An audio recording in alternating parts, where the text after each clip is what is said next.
Suspicious shock. What's he plotting? What do you mean, what's he plotting? Hello? How we doing, chat? What's good, Rupert? What's good, Led? What's good, Mr. 400? Mr. 400 with the first redemption. How we doing? How we doing? How we doing, chat? What's up with y'all? How we holding up? Add perfect timing. What's up, Kay? Excuse me. Hello, Colin. How we holding up, lads?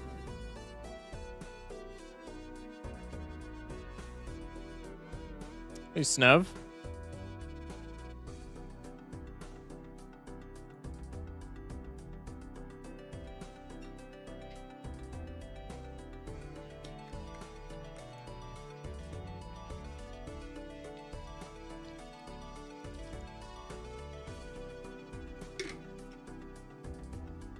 How come on my C+ file I can instantly beat Plasma White Stake without trying, but I'm trying hard as fuck on Xbox? I had Baron Mine Blueprint and still fumbled.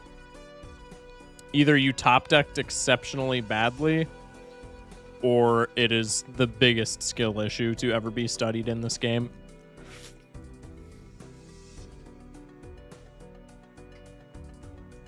I did. That's more of what I figured because you had C+, right? He has returned. Glory be. Yeah, I've returned. How we doing, chat? Wide? Maybe a little. God, excuse me. Jesus. I had 9 Steel Kings and drew 1 with 6 discards. Too many cards in the deck, I guess. Yeah, that's like the main reason why I think Baron is bad, right? But I mean in White Stake. Come on. Just kidding. Yeah, I have returned. For those of you who like don't keep up with the Discord or whatever, or maybe if anybody isn't, maybe if people aren't in the Discord, I took last night off just because I don't know what's been going on the past couple of days. I've just been like super burnt out. I made a video about it on YouTube today, so go check out the main channel. Only man on YouTube? What's up, Diego? What do you mean? But yeah, so I took a day off. I don't really know what's happening. I don't know. I've just been feeling pretty off the past couple of days, and it didn't really change today, but I figured it's not really any point in taking more than one day off. So we'll keep her rolling. But anyway, plan for the day. The only thing I have planned for today is... What's up, Colin, on YouTube? The only thing I have planned for today is... when I achieved C+, which would have been like 2.5, 3 months ago at this point, immediately after I beat every deck on Gold Stake, I made a Gold Stake deck tier list because my chat wanted me to make a Gold Stake deck tier list, and I was like, okay, I'll do that. I'll do that when I beat all of the decks on Gold Stake. So I beat all the decks on Gold Stake, and I made a tier list on the Gold Stake decks. Since then, excuse me. Since then, I've gotten a lot more experience with Gold Stake. I know a lot more of the meta, and I've played a lot more with each deck, gotten a lot more than one win with every deck. And I was looking at the tier list that I made for all of the decks, and there are like a solid half of the decks that I ranked I disagree with at this point in time. Like literally a solid half of the decks I was like, oh yeah, this is the rating that it deserves. I'm looking back on it and I'm like, no. Not the case. Let me pull up my tier list real quick, just in an alt tab. I'm not going to show it or anything, but yeah. Out of the final rankings, there's like a decent amount that I agree with, but I would say the majority of decks I would disagree with where I would disagree with where I ranked them in the tier list. So we're gonna be running it back. And I'm going to be, you know, it's going to be like the same type of thing. I'm going to go through each deck in the order that you unlock it. I'm going to explain why I think it deserves the rating. And this time I have like damn near triple the hours that I did when I achieved C+. And a solid probably 85-90% of that is in gold stake runs. So we'll see.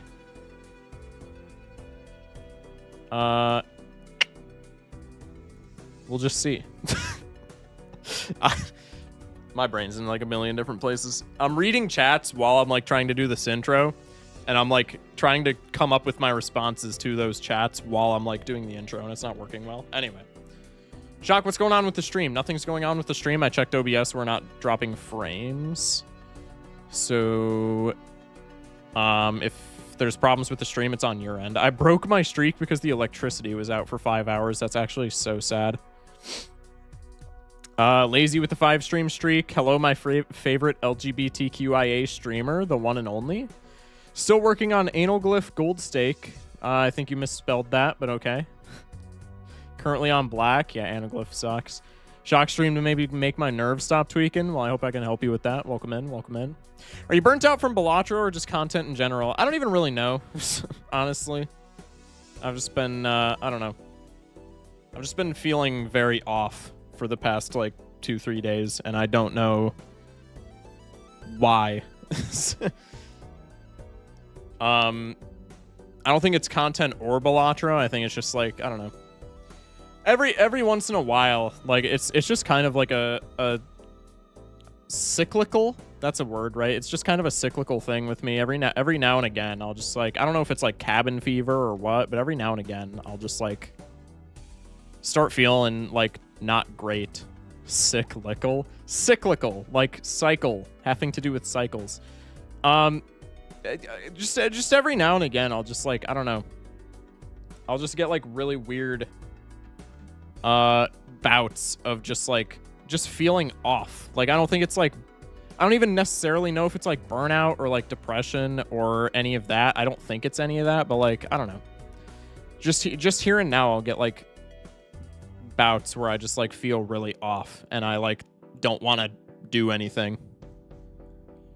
But we're gonna be doing things, and I've been looking forward to this. I've been wanting to do this like the whole week. I was gonna do it yesterday, but obviously I didn't stream yesterday because I was feeling off. So we're back today, and we're gonna be doing this. Hello, Troll Joker. Hello, Will. What's the redo?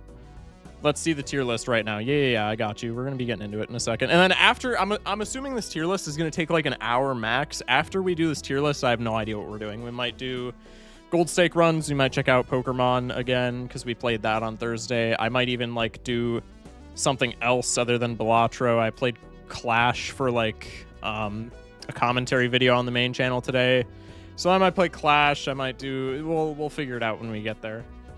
I don't know. LeBaron James is SS plus tier. No. Are you playing gold stake runs then making the tier list, or straight into tier list? Straight into tier list, and then after that I don't know. It's a tier list. I fast read the title, didn't see that. Yeah, you're chilling. Hello, Dark Purple in YouTube chat. Hello to everybody that I've missed as well. Sorry if I'm like not acknowledging every single person. Welcome in, Amphi.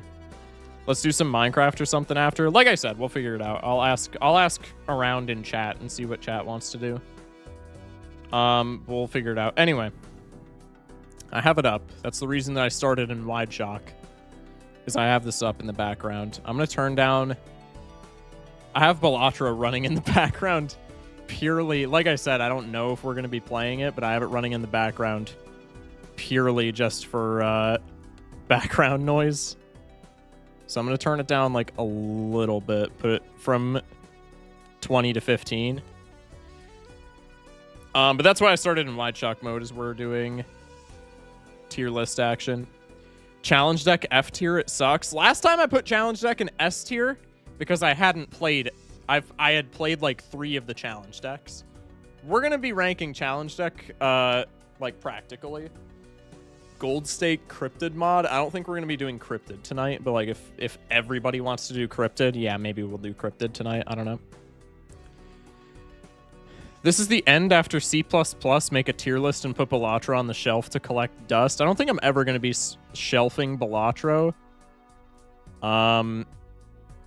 Until I have, like, a lot more viewers than I do right now.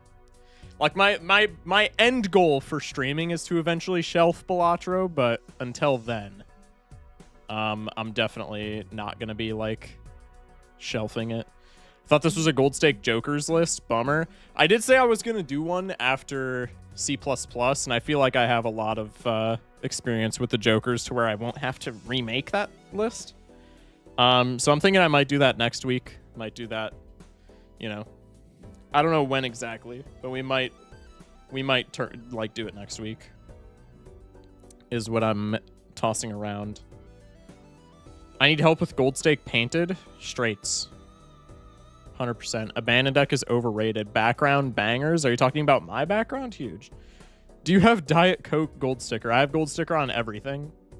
I have C++, so I have a gold sticker with every single joker in the game. I've won at least one gold stake run with everything that you can win a gold stake run with. Ghost top tier. I would agree. I would agree. Background music. Oh, yeah. I got you. He has C++, so yes. Yeah. It's a banger. 100%. Okay. What about Mew? Huh? Joker 151. Yo, if they add a Mew Joker, bro, that would be the greatest new update for the game of all time. That would be so incredible. Can you do polls for rankings? I'm not going to be doing polls for rankings. This is what I think that every deck is going to be, because I know if I ask my chat, there's going to be some agreement. Like, if I ask my chat about yellow deck, we're probably all going to put it at S. If I ask my chat about ghost deck, we're probably all going to put it at S. But, like, there's a lot of decks that I feel like if I ask my chat, they're going to give rankings that they don't deserve. Kurt with the follow. Welcome in. All out war over discussions. Real. Plasma, someone is going to put it S and D at the same time. Yeah, Plasma would definitely be one of the contentious decks. I think we should have an F tier for you-know-who. I agree. Blue is greater than yellow, and it's not close, by the way. I don't know if I would say it's not close, but I would be inclined to agree. Yeah. I actually did add an F tier for last time we did this. And I intend on doing the same thing right now, so let me just do that. Add a row below. We'll make it like blue, I guess. Sure. Wait, what? Hello? Change it back. There we go. Make you blue. This can be our F tier. Yeah. D tier is probably not getting used. I'm just going to keep it a stack, because that probably wasn't necessary. Actually, D tier might get used. There's one contender for D tier, and it's not the same contender for D tier as last time I did this rating. Plasma would cause World War III, unironically, yes. Yellow and Ghost deck S tier, no contest. Orange deck C tier, huh? I put Nebula in D. Anaglyph deck, baby. Let's just place challenge deck right now. I'm gonna save it for last. But I will be actually ranking it this time. Last time I did a tier list on it. Could you imagine World War III was over Balatro? That would be such a dystopian timeline that we lived in, but it would also be like the funniest thing of all time. Like that would be such a like a superposition of events. But challenge deck can't be gold stake. Yeah, but it's stake locked, so like we can still rank challenge deck in a gold stake tier list because like there is only one stake. So like we could always rank it as like, oh, it's the hardest difficulty because there's only one difficulty. Why not rank each challenge? Because that would take forever, and the majority of them, I think, are bad. So I'm just going to rank it as a whole. IMO anal GIF deck, I think you spelled it wrong again, is like having a deck with no benefits. Painted is absolute horrendous. That's crazy. It would be no more ridiculous than the world we live in now. You're honestly cooking with that. Like, that's actually kind of bars, which is also dystopian, but like, you know, it is what it is. Anyway. All right, let's get into the tier list and like stop yapping about getting into the tier list. Let's actually get into the tier list. So we're going to start with red deck. I think red deck is like the Cheerios of Bellatra. I think it's a very good controlled variable on what we base like every other deck on. Red deck is +1 discard, and that's the only benefit that it gives you. You unlock it at the beginning of the game. I think red deck is very inoffensive, and that's literally it. I think red deck is fine. 3 discards. I think the biggest thing about red deck is okay, so there's one thing that we're gonna talk about quite a bit because I'm ranking these in the context of gold stake, and that is the -1 discard that blue stake and above offers you.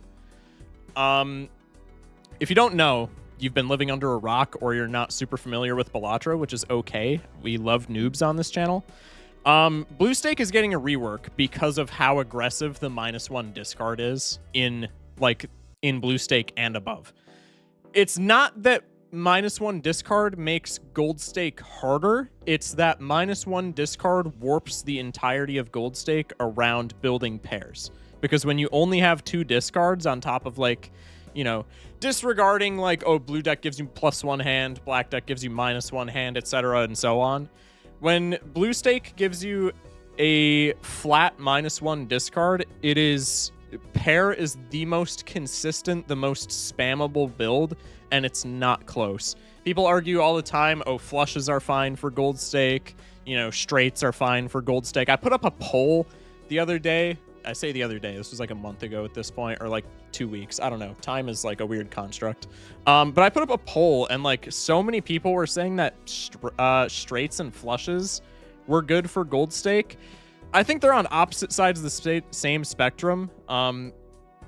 Flushes are just as consistent as pairs and offer marginally more points, but they're only just as consistent as pairs when you deck fix for a suit, and they're also vulnerable to bosses because I think all 5-card hands are vulnerable to bosses. Stuff like the house, the fish really sucks into 5-card hands. And straights are the exact opposite. They score vastly more points than pairs, and a lot of the jokers that interact with straights are more points. Compare the duo and the order, but they're not nearly as consistent, not nearly as spammable. I think pair is by and large the best hand for gold stake, which is why a lot of these decks are going to be maybe higher than people would expect, and a lot of these decks are going to be maybe lower than people would expect. Excuse me. That was a really long rant to say red deck is C tier, or to explain why red deck is C tier. Red deck doesn't really offer you anything tangible, but it does fix the blue stake problem of having less discards.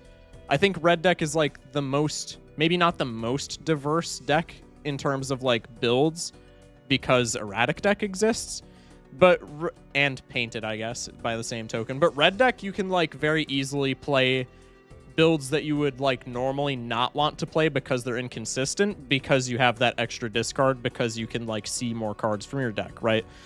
I used to be a big fan of straights. I was a big fan of straights when I did this tier list the first time.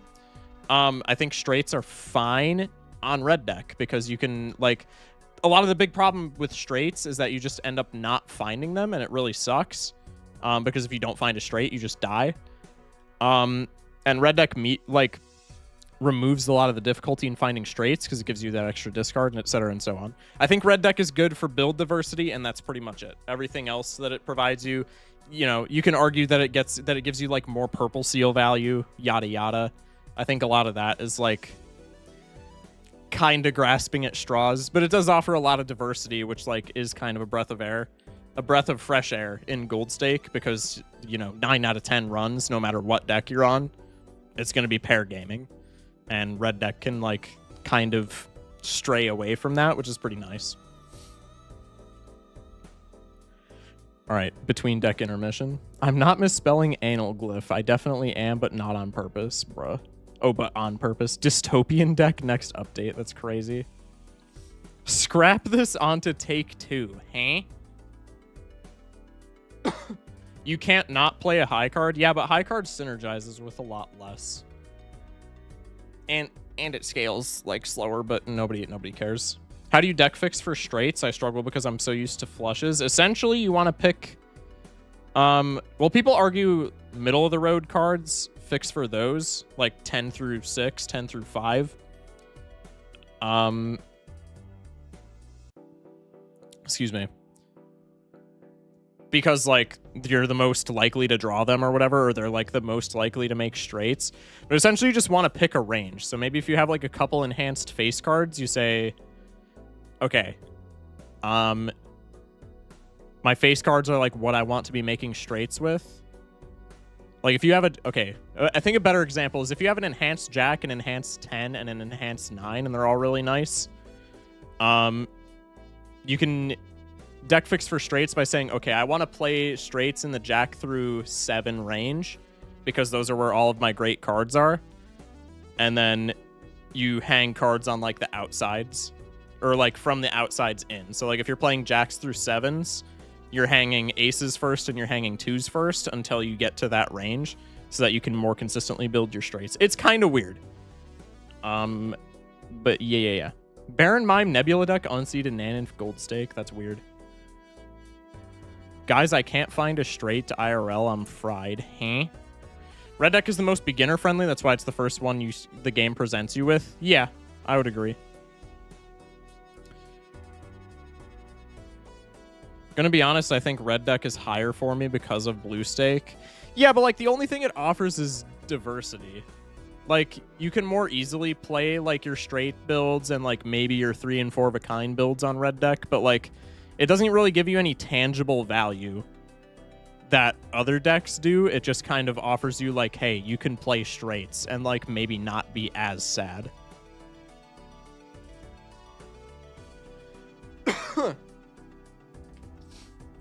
It's simple. If you hang low cards, you'll find a hack. If you hang high cards, you'll find a superposition. Yeah, exactly. I gave up on looking for straights and decided to be a mix of both genders, so I can't be straight nor gay. Okay, I think we're getting a little far away from the Balatro topic, but, like, yeah. The argument is that red deck doesn't make anything better than pair, and pair doesn't use the +1 discard 99% of the time.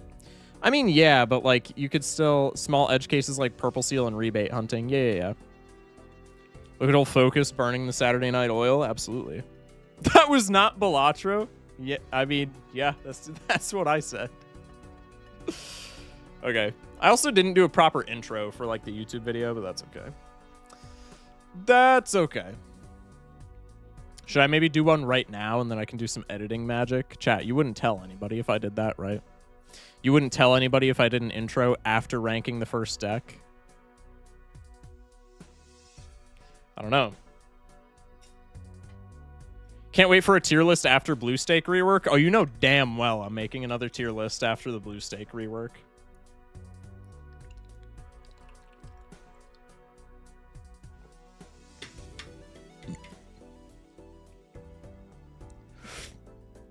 Wait till the end, then load up a blank list and do the intro. Yeah, that I could do. I would tell everyone I know. Mods, you know what to do. If you're gonna do it late, go full hog on it. Yo, I like that. I like that. I'll put it on a Times Square billboard. That's crazy. Snitches get no B, so we will switch. Don't worry. Thanks, K. Appreciate you. Okay. On to the next deck. Chat, I have inside info 1.1 will drop 11/11/25. It would be really funny if it would be really funny if that actually happened. I hate anal gif now. Snitches like Nebula deck, true. It'd be really funny if you just ranked half the list and then did the intro with those decks in the background. That would actually be sick. I would love that. No, I'm gonna do that because it's way funnier. List all the decks and then do the intro. No, because then it's obvious, like, oh, you recorded this after the fact. I'm gonna rank, like, I'll rank up until Abandoned deck and then do a proper tier, proper intro, and then I'll rank everything else. Wait, that's golden. That's sick. Okay, anyway. On to Blue deck. The first time I did my tier list, I ranked Blue deck A tier instead of S tier. I genuinely do not know what I was on. I do know what I was on. I was on that C+ copium, where I didn't know yet that pairs were, like, the only thing that you can play in Gold Stake. I don't know what I was on putting Blue deck down here in A tier like he's a bum. Blue deck is S tier. just inarguably. In a meta of Gold Stake where pairs are the way to go, you were on crack. I was on crack. In a meta where pairs are the way to go, blue deck gives you +1 hand. That's the same thing as red deck as far as like seeing cards in your deck. So in theory, blue deck is just strictly better red deck aside from like mail-in and stuff like that. So it's not strictly better, but it's way better red deck because the +1 hand lets you see the same amount of cards as red deck. So if you want to play the more diverse builds, you're more than welcome to on blue deck. But it's also +1 hand is +1 opportunity to score. So if you're spamming your pair builds, you're going to be winning more often. It's +$1 because hands left over at the end of rounds are money. So if you have +1 hand, you're getting more money. And it's the same thing with yellow deck, which I will also be putting in S tier, spoiler. When you have more money in the beginning of the game, that gives you more interest, and that snowballs into having better econ over the course of Gold Stake as a whole. Having more hands lets you scale you're scaling Molt Jokers, which are very important for pair builds. It lets you scale, you know, your Trousers more, your Grimbo more, your Ride the Bus more. I don't know what I was smoking putting blue deck at A tier instead of S tier last time I did this, but blue deck is the easiest S tier of all time. It is, like, especially so with this meta, but also just like in general, +1 hand is so strong. And it's also part of the reason why black deck is going to be ranked very low. Again, spoiler alert. It's such an incredible, like, it seems so simple, especially when you first start out. You're like, oh, red deck gives me +1 discard, blue deck gives me +1 hand. Cool, I get it. It seems like such a simple thing, but it is so incredibly beneficial to have +1 hand from the start of the game for the whole game. It's so good. It's so good. Reverses blue stake, red stake, and gives extra scaling if needed. Yeah, exactly. Very well said. I love how much Doc's language has pervaded the Balatro community. Oh yeah, I love Doc lingo. I love Doc lingo. Add decks from the Balatro trailer. Hell no. Definitely not. Black deck being the worst deck says a lot for blue deck. Yeah, absolutely.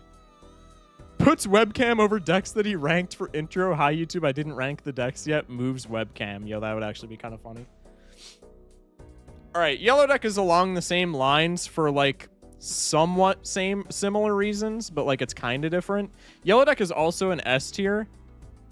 Yellow deck is an S tier purely because of consistency. It's not, you know, it doesn't give you +1 hand. It doesn't give you like any additional scoring value or anything like that. It doesn't allow you to see extra cards like blue or red deck does. But +$10 at the beginning of the game, like I said when I was mentioning that hands are money with the blue deck, the +$10 at the beginning of the game snowballs so incredibly fast in Gold Stake. This will set you up for your entire run very early on. Very early on. If you have an incredibly good shop, like say you have Grabber in the shop along with like maybe a rare Joker that you want to take, you're going to have a lot of money in your ante-1 shop. So if you have like a very strong shop that you normally wouldn't be able to interact with as much on another deck, yellow deck is you're going to be sitting with like $20 going into the boss blind, assuming you didn't buy anything beforehand. So yellow deck allows you to like buy so much stuff in the early game if you have a very strong early game shop. But even if you just treat it like a normal deck and you're like buying one scoring Joker in ante-1 and then just moving on, the interest that's going to compound... What the hell just happened with Windows? Hold up. Oh, did I run out of disk space?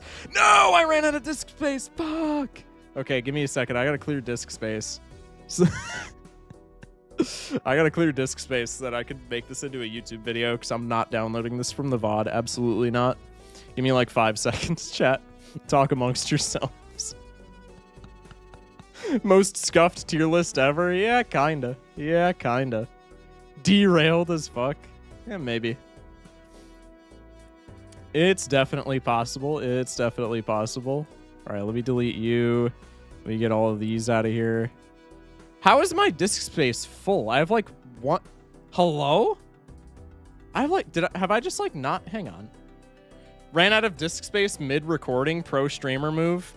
Zagnor, I'm not gonna crash out on you right now, but you know damn well that I could yell at you for like the exact same thing. All right, buddy. Let's not act like we're, you know. All right, never mind.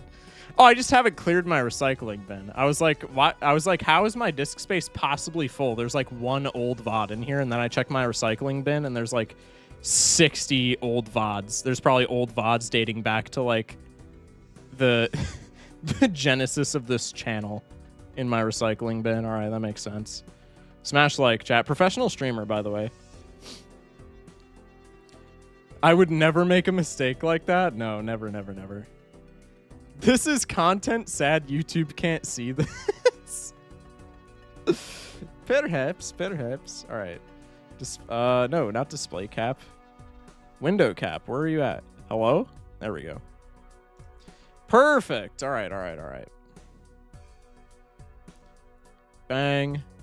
15 petabyte recycling bin. Yeah, something like that. Pro streamer indeed. Thank you. Excuse me. All right. Is OBS recording? No. I gotta start the recording again on OBS. All right.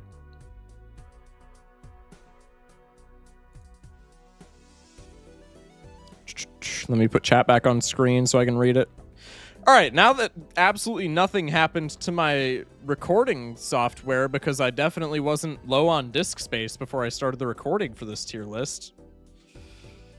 Yeah, essentially Yellow Deck just snowballs. It gives you versatility in the early game shops. If you have an incredibly broken shop, you can buy a bunch of stuff, and that, you know, serves you well for the rest of the game. Or if you can just take the $10, you can get that juicy interest in the early game from it, and that snowballs to you having the econ to just continually, you know, it just snowballs very easily into you having your econ online for the entire run. There's a reason why people who do like super long gold stake streaks outside of Doc Spectre, because he's the GOAT, there's a reason why people who do like double-digit gold stake win streaks play Yellow Deck. It is so incredibly consistent in the hands of an even relatively competent player. It's not even funny. S tier, moving on. Okay. We saved it, chat. We saved it. Hello, Shock. What's up, Kev? Told you to upgrade from 250 gigs. Come on, man. Okay, I have like a lot of storage on my PC. The issue is that I'm just too much of an idiot to go back and like delete games that I haven't played. So there's just so much shit clogging up. I have an external drive and a terabyte hard drive, and there's just so much shit on both of those that like they constantly fill. So it's less that I have like no storage and more so that I have a lot of storage, but a lot of it's just being taken up by like dumb shit. There should be a deck that removes disk space. That'd be fire. That'd be way too broken. All right, this is another deck that made me want to redo this tier list entirely. I have no idea. I have zero idea why I ranked Green Deck as high as I did last time. I think Green Deck is fine. I think Green Deck can be very strong. But I ranked Green Deck as S tier the first time I did this tier list. What was running through my brain to rank Green Deck as S tier? I have no idea. I will say I think Green Deck is a lot better than people think it is. And I think it's just because people don't know how to play it. They think it's bad. You were correct. I was absolutely not correct. I say this as like somewhat of a Green Deck glazer. No.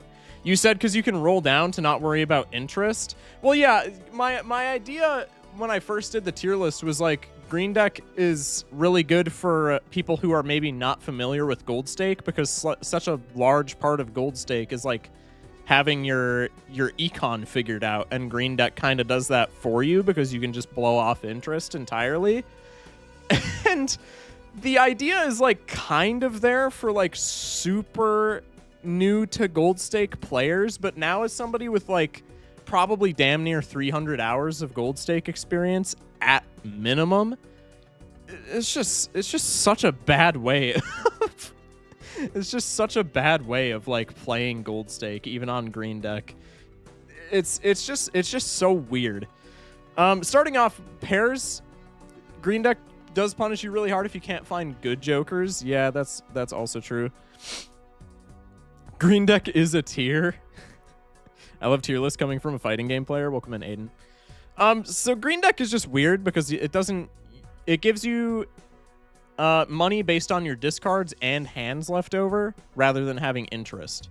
A lot of the times, I still think playing pairs on green deck is like the best way to go just because that's how strong pairs are in the current gold stake meta. I think gold stake pairs is like the most incredibly broken and easy to play build for gold stake.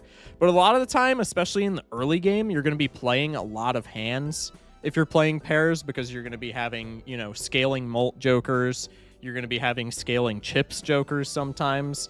And your pair level is just not going to be that high. So you're going to be like just shitting out a bunch of hands trying to scale all of your jokers for the later game.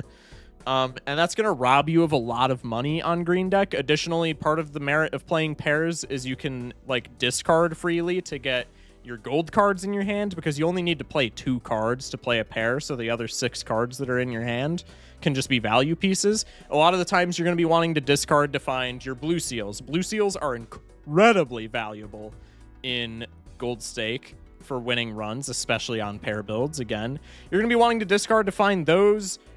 Gold cards are incredibly valuable. You're going to be wanting to discard to find gold cards, and you're not going to be wanting to do that on green deck because your discards cost you money. So a lot of the time you're either spending money to get like value back, or you're just missing out on the value in exchange for money, which like both not terrible, but it's also like if you miss a blue seal and you used all your discards, well, now you're just ass out of like $2 or $3 vouchers dependent, which really sucks. So green decks are like, it's finicky if you're playing gold stake traditionally, just because your early game, you're not going to be making a lot of money whatsoever. And that can be really awkward for pair builds because pair builds are kind of all about spending money in the early game, trying to like scale all of your stuff up. And yeah, scaling is like very expensive on green deck. That being said, I still think not having to pay attention to interest is kind of cool, but also like a really good gold stake habit is paying attention to interest. And so I always just habitually want to keep like a large chunk of money off to the side for green deck. And I would still recommend keeping at least $20 on green deck if you're not like struggling for points. And that's because of one thing, Hermit. Hermit's just such a valuable tarot card. Like it's an instant $20 if you rip it from a pack. That's the only reason that I keep money on me on green deck. But like a lot of the times in the early game when I'm maybe still struggling for points, just because of like gold stake habit building, I'm like, oh, I have to save some of this money, like a multiple of 5 money to get interest on it, when a lot of the times in early game green deck, you maybe want to be spending a lot of that so that you can make more points, so that you can save more of your hands and get more money back. It's just really weird.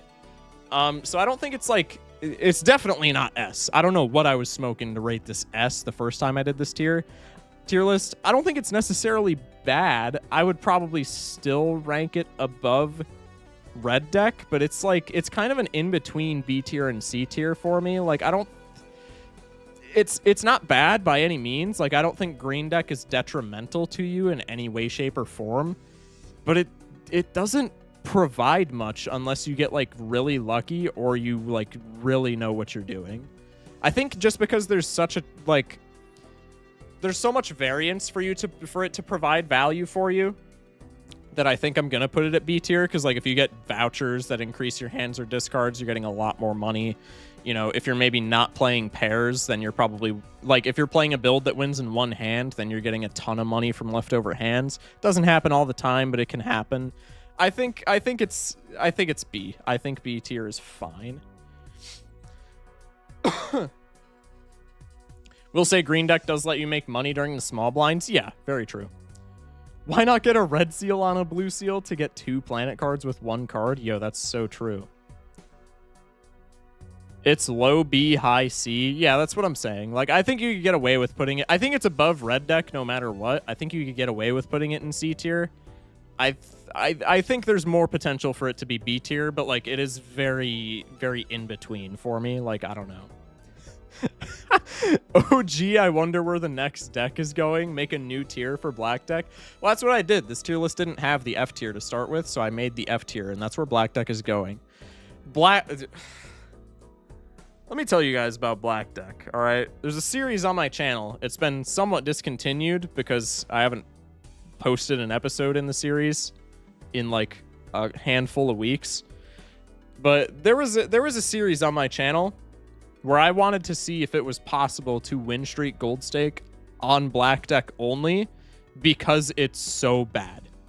There was an entire series. I had like an entire existential crisis around black deck, and I made an entire series on my YouTube channel to see if you could optimize black deck for gold stake, and I played the hell out of black deck because it was so bad that I was like reflecting on myself, and I was like, I think I'm losing these black deck runs because I'm such a shit player. Which, to be fair, I'm not the best player by any means. On all of my videos that I make of gold stake runs after I achieved C++, which is getting a gold sticker on every Joker, I have my win-loss ratio on the screen so you can gauge just how good of a gold stake player I am.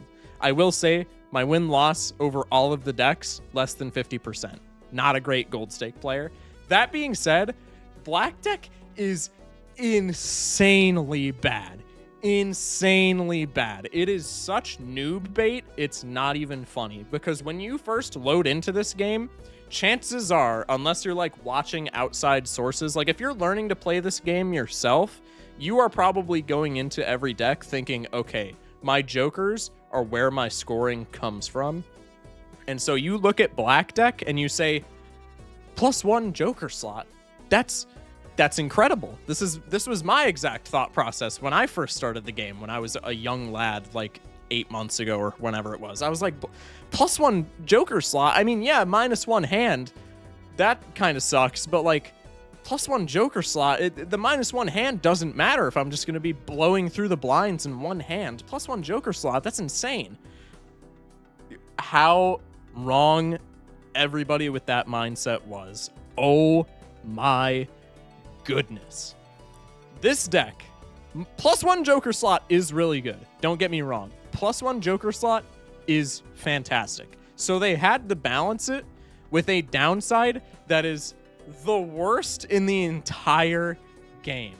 -1 hand, in the same way that +1 hand on blue deck and +$10 on yellow deck sets your econ up for the rest of the run very early on because your interest snowballs into more and more money, which you can spend on more and more strength and accumulate more and more money and so on.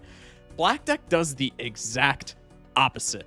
It is so incredibly difficult to make money on black deck in the early rounds because you have to use more hands to get through the blinds, which results in you getting less money. You have less money to buy jokers with, which results in you scoring less, which results in you using all of your hands. You already don't have a lot of money because you use all of it to buy jokers so that you could survive. And it's just a vicious cycle. Like, unless you get incredibly lucky on black deck in the early shops, it's guaranteed death. It's guaranteed death. Shop 1 Riffraff is awesome for black deck, but how often does that happen? I will say that. One of the very conclusive things, you can look at Doc Spector's win streak, his C++ win streak, to deduce this, and you can look at my black deck's win streak series to deduce this. I would even go as far as to say a Riffraff in Ante 1, or if you can make it there, Ante 2 on black deck, even if it's like Eternal, even if it's Rental, a Riffraff on black deck is guaranteed victory just because the extra joker slot is so broken. And like Riffraff is both scoring and econ, both of which you need on black deck. If you get an early Riffraff on black deck, you are big chillin'. The problem is, yeah, how often does that happen? And furthermore, like, -1 hand also lets you see less cards in your deck, which is really bad for the early game. I said it a lot in the series on my channel, which I'm going to continue to shout out. Go watch it. It's if you don't have any scoring jokers going into the big blind where you need 450 points, it's like a coin flip that you make it out alive. So like there's a lot of skill that goes into a lot of these runs. A lot of like new players to Balatro get frustrated because they're like not doing the right things, and then they say things like, oh, Balatro is all about luck and there's like very little skill involved. That's not true at all, but the one exception that I'll make to that is Black Deck. Black Deck, you can genuinely be the best player of all time, and if you get a bad ante-1 set of shops, there's genuinely nothing you can do. If you rip the first Buffoon pack in your first shop on Black Deck, and you see 2 Eternal Rentals, you're cooked. Genuinely. You can't win. And I think Black Deck is genuinely the only deck in this entire list that is like that, where if you get a bad start, you're cooked. You're dead in the water. There's actually just nothing you can do. The upside is fantastic, but because of the downside being so incredibly oppressive, you're almost never going to see the benefit of the upside. 9 out of 10 of your Black Deck runs are just going to die like pre-ante 4, which is really sad, and why it has to go in F tier. And like, I think almost everyone would agree with that. 100%. I thought Black Deck was perfect. I even won on Gold Stake for the first time on it, and then I realized I fluked it. I'm booting up Balatro right now to play Black Deck right now. I'll tell you when I die. Black Deck would be just better if it was nothing. We have a deck like that down the road, and guess what? I don't like that deck whatsoever. People in my chat could probably like deduce which deck I think it is, just based off of how I talk about certain decks. But that deck is going to be rated higher than Black Deck. I genuinely think a nothing deck is better than Black Deck in 9 runs out of 10. And on that one run where it isn't better, Black Deck pops off. But it's just so incredibly bad on the majority of runs. It's like actually so frustrating. Anal Glyph or whatever. Yeah, pretty much. Chat, #1 mod is here. The self-glaze is crazy. And Shock, are we going to play any normal Balatro tonight? I'm not sure what we're going to do after this. We will be doing something after this tier list, but I'm just going to like ask chat what they want to do essentially, because I don't really know what I want to do. And chat, you know, chat dictates everything that happens in my life. So I'll probably just be like, chat, do we want to play Minecraft or Balatro, or what do we want to do? And chat will be like, I think we should do this, and then we'll do it. Anyway, I'm going to get some water, and then we'll rank the next couple. We should speedrun dying on Black Deck. I could tell these chatters weren't here for the Doc Spectred win streak challenge. Just because they want to see Black Deck.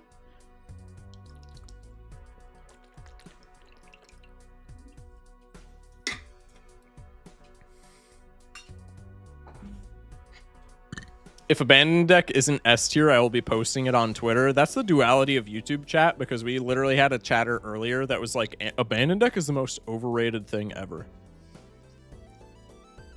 I'm not going to be spoiling my ranking of Abandoned Deck. When's Anal Beads deck? That's crazy.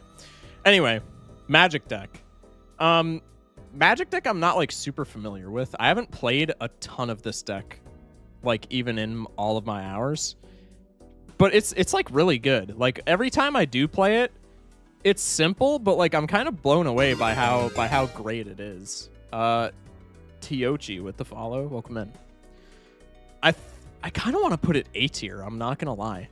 Magic Deck is you start the run with 2 Fools and Crystal Ball. First off, I think Crystal Ball is really good. That's just kind of more of like a personal preference thing, but I love tarot cards and I love blue seals. Crystal Ball allows you to interact more with both of those. 2 Fools is additionally really good no matter what kind of run you're doing. If you're doing like, you know, if you find a shortcut early on, maybe you can crack you can crack a Saturn card, Fool for 2 Saturns, and then suddenly you're just blowing through the first like 3 antes without even trying. If you find a Hermit, that's just plus $40 on the spot, not including the Hermit that you cracked originally, which is like incredibly good. I think Magic Deck is super slept on, honestly. People in YouTube chat are saying Omen Globe faster.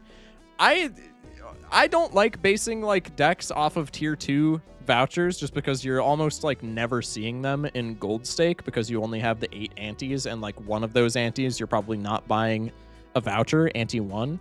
So I don't love basing stuff off of the tier 2 vouchers, but like, yeah, Omen Globe's pretty sick. What if you're doing a no tarots run? Buddy, we're talking about gold stake. What do you mean? But yeah, the two fools, there's like a lot of diversity that you can use them for. You can literally use them for anything that you need. If you're not scoring as much as you want, you can use them on Mercuries. If you need more money, you can use them on, you know, Hermits, Temperances. If you just need like any sort of jokers, you could pop Judgments.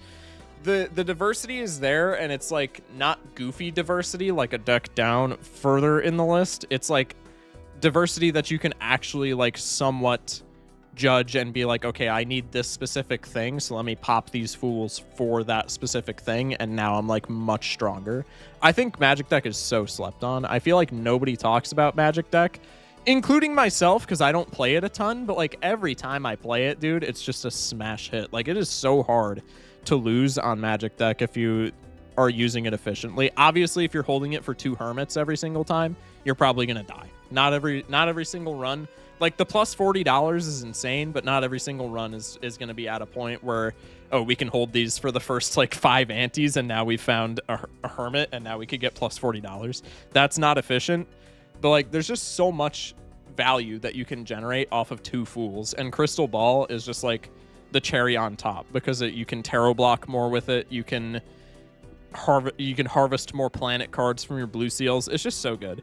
I don't think it's on the S tier range of generating value, just because like there is a little bit of variance where if you get like bad luck in shops, you can kind of get cucked out of some value. But I think Magic Deck is fantastic with the amount of value it can generate. Sometimes you just got to take the 6 lucky cards. I mean, if you're taking 6 lucky cards early on in the game, like that's not even that bad. It's probably on the worst part of the 2 fool usage, but like it's not that bad. I don't like Omen Globe. I don't think it's a good voucher. I think it's like kind of mid. I think the only thing that prevents me from liking it is the fact that you never use it. Triple Deaths, yeah, Triple Deaths is disgusting. Even like Strength sometimes can be good. Tarot cards are just super, like, they're just super broken, right? Like, tarot cards are kind of nasty. And I think people sleep on that a lot as well. But like, tarot cards are really good, like really, really good in Gold Stake, even for builds that don't require any deck fixing. Like, I am a pair-pilled Andy. I play almost nothing but pair on stream when we do Gold Stake. Tarot cards are insane for pair builds. You can get more money. You can enhance cards for, like, lucky cards give you more money. Steel gives you more scoring. Glass is deck fixing and scoring. You can deck fix your better cards, your blue seals with deaths. Like, tarot cards are just so broken. They're just awesome.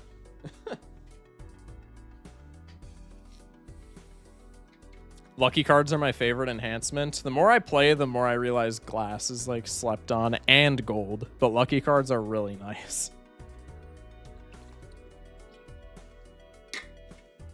Luckies are cool on fixed decks, but if I have like a 52 card deck and it gives me a magician, I'm probably not caring that much. But like, if I already have a fixed deck, or if I have like a card with a cool seal, I don't know. Who's sleeping on glass? I slept on glass for the longest time. And I also think glass gets slept on a little bit just because of pair builds. Because, like, you know, glass is only, like, plus 12 mult, even in the late game, on a pair build. But, like, dude, glass is kind of nasty. Like, sometimes that's all you need. And, like I said, it could be deck fixing. Like, glass is just kind of disgusting. Lucky is what you throw on a card if you don't want to risk it being shattered. Yeah, pretty much. It's a very, like, inoffensive enhancement, right? Like, a lot of the times I would rather have glass, but like maybe if it's a red seal, yeah, and I only have one of it and I don't have a way to copy it, like, yeah, Lucky's pretty cool. Like, I could take Lucky for sure. All right, now we have Nebula deck. This is another. So how's my list looking so far? What decks have shifted? Red deck is in the same tier that it was. Black deck is in the same tier that it was. Yellow deck is in the same tier that it was, and every other deck has shifted. I put Magic Deck in C tier last time. What was I thinking? Green in S, Magic in C, blue in A. What was I smoking when I made this last tier list? All right, anyway, Jesus. Nebula decks. This is another deck that I wanted to redo this tier list because of. Green deck and like Nebula deck were like the two main things, and Plasma. Those were like the three, that was like the trifecta of me wanting to redo this tier list, because those are the three decks where like my opinion of them has swayed drastically in comparison to what I thought it was when I first got Gold Stake on every single deck. I used to really not like Nebula deck. I used to, when I ranked all the decks first, like initially, I put Nebula deck below everything except Black deck. Nebula was the only thing in D tier, and every single other deck was above it. I still don't love Nebula deck because -1 consumable slot is really frustrating. I'm just going to keep it a stack. I love my tarot blocking. I love my blue seals. I love my emperors and high priestesses when I don't have like better tarot cards to take. Nebula nerfing all those things. Is it the worst thing in the world? Not really. Does it matter in the majority of Nebula runs? It can, but like not as much as like you might think. Does it piss me off a lot? Yeah. So like Nebula is one of those things where like I don't think it's that bad. It just kind of meshes poorly with my playstyle because I love having stuff in my consumable area, and Nebula allows you to have half of the things in your consumable area. The thing that I wanted to cover last time I said Telescope early on was bad. Telescope early on is bad if you're not forcing pair. But it's just the meta of Gold Stake. Nebula allows you to pair max easily. Yeah, exactly. Gold Stake meta is play pair or die on like over 50% of runs. I think Telescope ante-1 is really bad if you're trying to pivot into a hand that's like not as spammable and doesn't fit into Telescope as easily. But like that's kind of a moot point, because if you're not pair maxing on Nebula deck, you're just genuinely not playing Nebula deck correctly. Like, I'm a big advocate for not forcing any particular build in Balatro, but after playing so much Gold Stake, I can very confidently say if you can make it out of ante-1 with a run, I think you can pair max with it. I think maybe it's a little more difficult than some other avenues would be, but I think you can. I think if a run makes it out of like the very early game without like too much of a problem, you could pair max. And I think especially with pairs being like very easy to put in your Telescope on Nebula deck, I think pair maxing on Nebula deck is just always the play. I think you can almost always pair max on Nebula deck and never get punished for it. Does the -1 consumable hurt? Yeah, it's frustrating, but I think Telescope more than makes up for it. I don't think it's on the same caliber as Magic deck, but I do think it's above Green deck. I'll put it in B tier. Maybe I'll switch that up. But yeah, last time I did these rankings, I thought it was terrible. I think Nebula is like not that bad, honestly. I think it's not that bad. Excuse me. What's up, Noah? How we doing? Everything is harder on Black deck. True. Pair spam IMO is harder on Plasma and Black. Yeah, absolutely. Zodiac is slept on. I do agree. We'll get to that later, but I do agree Zodiac is slept on. Gonna head out. Good night, Blallisher. Telescope isn't worth the -1 consumable slot since you can't exactly grab the teleplanets and put them in your consumable slot, but that's just me. Well, like, you don't really care to, right? Unless you have Observatory. Like, why would that ever matter? If you have Telescope. Like, if you have Telescope, you don't need to be planet blocking, and if you have Telescope, you don't need to be saving planets.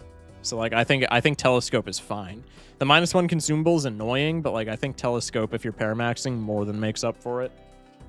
There are some runs where you're really sad because you don't find, like, a lot of Celestial packs, but, like, I think it's fine.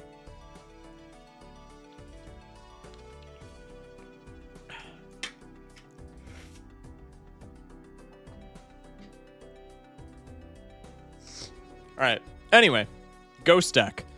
Ghost deck I think is S tier. They're just like no ifs, ands, or buts. I think you could maybe make an argument for it being A, just because like it doesn't give you any advantage, like any concrete advantage outside of the hex. But like, again, 9 times out of 10, if you find anything that you can pair max with in your first shop, you're just hexing it. Times 1.5 mult. It doesn't sound like a lot, but it is. Later in the game, times 1.5 mult is really good. So like, even if you find something that's like that you perceive as like kind of shitty, like if I find a To the Moon on Ghost deck, as long as like you can take that as a first pick and hex it, and as long as you don't get like giga bad luck with your future jokers, like you're happy about a To the Moon that's times 1.5 molt. Like I think To the Moon is pretty underwhelming usually, but like underwhelming polychrome jokers can become really fantastic jokers. Like I think Ghost deck is really phenomenal. And then the cherry on top is if you get your econ straight, which you should be doing because you have more scoring because of the hex. If you get your econ straight, then you can roll into stuff like Immolate, stuff like Trance, stuff like that in the shop. Like there are a lot of spectral cards that are like pretty mid in the majority of runs. Like obviously if you find like an incantation or even like an Ankh is like very like there's not a lot of runs where you're gonna find an Ankh and you're gonna be like, oh my god, Ankh, that's so cool, let me take it.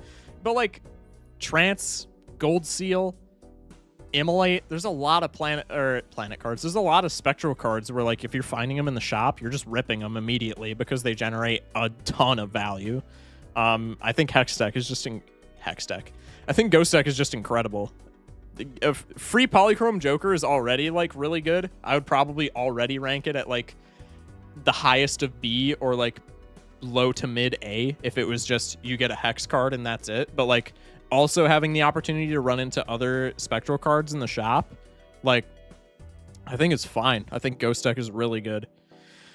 Ectoplasm is pretty bad as well for Gold Stake. I disagree. Ecto's pretty good if you're paramaxing again. Like everything just goes back to paramaxing. Like I'm not gonna lie, pairs are just that much the meta, and paramaxing is like so good with Ecto because you just throw it. Like the only thing that it affects in paramaxing builds is blue seals, and even then like you can just play one less card and you can hold the same amount of blue seals, right? So I think Ecto is like really good with Gold Stake. Maybe not for every build, but like if you're paramaxing, Ecto's kind of free. I just sold Huge Cell. I thought the mouth was the eye. That's so sad. Bad spectral cards can inflate the shop and remove possible good jokers. I mean, yeah, that's definitely something to take into consideration, but like how often is that happening? Like, and even if it happens like somewhat often, even then the amount of times where it's actually gonna matter, like that only matters if you get like an incantation like ante 1 or 2. Like that only matters very early on, and also if you have like bad luck already. Like I think the amount of times where you're going to be really happy to see a spectral card in the shop is going to vastly, and I mean vastly, outweigh the amount of times where you see a spectral card in the shop and you go, oh man, I didn't want that to be there. Fuck. Right? Excuse me. I don't play the meta every time in my defense. I mean, yeah, that's fair. Many times you sell the Hex. I'm not going to lie. If you're selling the Hex on Ghost deck, I don't think you're playing Ghost deck correctly. Like, I'm just going to keep it a stack. I think unless like everything that you find has like some kind of sticker, like I think the instant that you find either an Eternal Joker or a stickerless Joker that's like even remotely good, I think you just pop your Hex immediately. Polychrome Jokers are like, even if they're really underwhelming, like Polychrome Delayed Grat goes crazy if you pair max, and Delayed Grat is a Joker that I would rank like low C tier at absolute highest. But like if I find a Delayed Grat first pack and it's even if it's Eternal, I'm just hexing that John and then moving on with my day. Like Polychrome is a lot more powerful than a lot of people would give it credit for. Not in the early game, so I kind of hear you for that, because Polychrome kind of sucks in the early game. I'll just keep it a stack. But like Ghost deck, like you just like, I think you should always just throw Hex on literally whatever you find in like your first shop in Ghost deck. I think if you're keeping your Hex into ante 2, unless you have seen absolute unplayable garbage, I think if you're keeping your Hex into ante 2, you're selling already. I'm just gonna keep it a stack. You ever play a throwaway hand and forget you're on the needle? I probably have in the past. I try not to do that as much. I try to be more mindful of my bosses now, because bosses like bosses are what like 90% of what kills me. But yeah, I've definitely done that in the past. I guarantee you. I'm gonna hex this Ankh. Yeah, exactly. Now you're getting it. Times 1.5 molt basically just cuts required score to 2/3. It's fire. Yeah, pretty much. Even in the early game, if you have any plus molt, the poly is strong. Yeah, exactly. Like Ghost, it's far more easy to win with Ghost Deck than it is to fumble. Like, are there going to be fumbleable moments in Ghost Deck where like you just get dog shit in your first shop and like maybe a spectral card covers a Joker that you would have wanted? Yeah, but that's going to happen one time for every like 26 times that, you know, Ghost Deck gives you something incredible, right? So I think that's kind of unfair to be like, the Hex doesn't get used a lot, or like stuff like that, right? Excuse me. All right. Abandon Deck is next. This is another deck that I think is auto S tier. Abandon Deck, I talked about this briefly the first time that I ranked the decks in the first tier list. A lot of like, this is again like a noob situation deck where like a lot of noobs are gonna see this and be like, no face cards, that shit's garbage, dude. All of the best like photo chat, bro, I can't photo chat on this deck. Like, all of the best builds in the game revolve around face cards, and I think that's inarguable. All of the best builds in the game do run around face cards. So a lot of noobs are probably going to see this and be like, I can't photo chat? I can't Baron Mime, dude? What is this, garbage? And that's just like absolutely, that's just like absolutely not the case. Starting with 40 cards, regardless of your face cards being ripped from you, does that kind of suck? A little bit. But starting with a 40 card deck as opposed to a 52 card deck is so incredibly broken, it's not even funny. Even if you just pair max on this deck, which I wouldn't even recommend that much. I know I've been yapping this whole time about pairs are the meta. Pairs are the meta.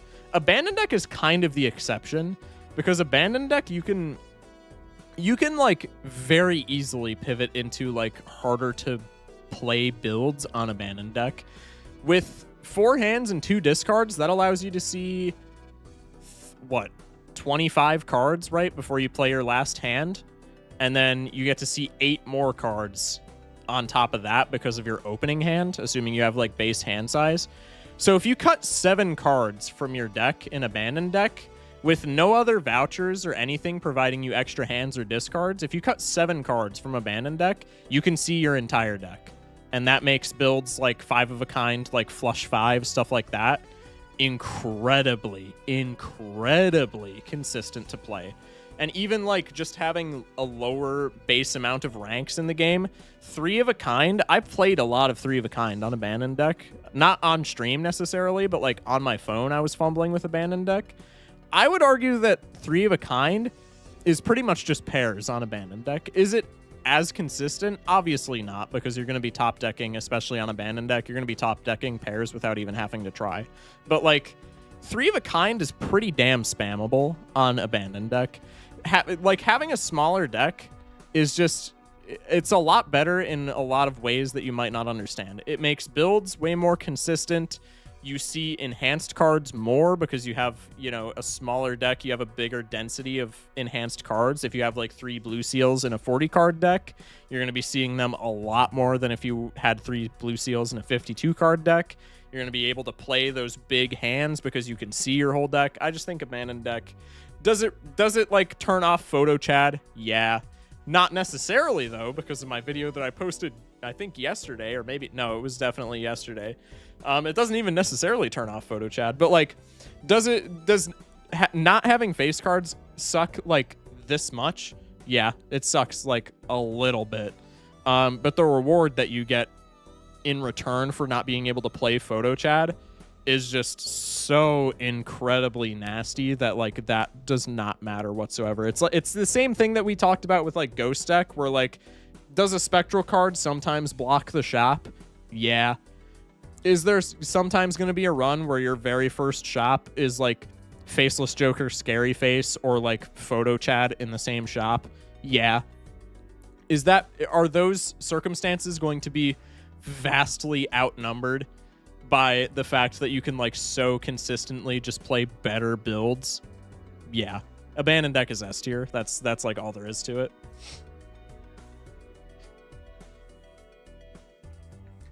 Basically, your pair build turns into 3 of a kind build with 33% more chips and double the base mult, or you can deck fix a number and get an easy 4 of a kind build. Yeah, absolutely.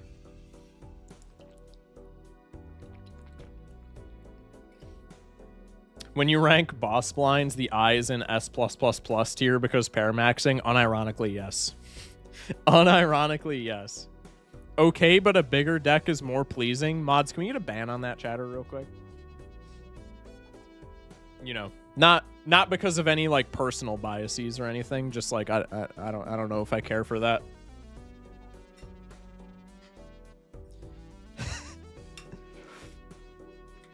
Anti-1 photo chat on anal gif blue steak. GG's.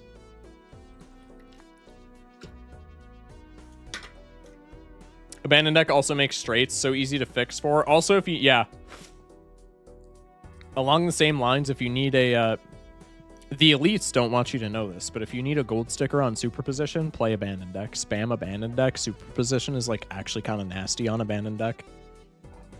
Like unironically, superposition kind of just turns into like a vagabond, but better on abandoned deck. It's a little bit funny. It's not a vagabond because like you have to play the straight, but like you can hit superposition straights so consistently on abandoned deck. It's like kind of funny. Shock, just put checkered in the tier you want and go next. We don't need 30 minutes of flush slander. People are gonna be surprised by this, but like checkered deck is not getting ranked low because you don't have to play flushes on it, right?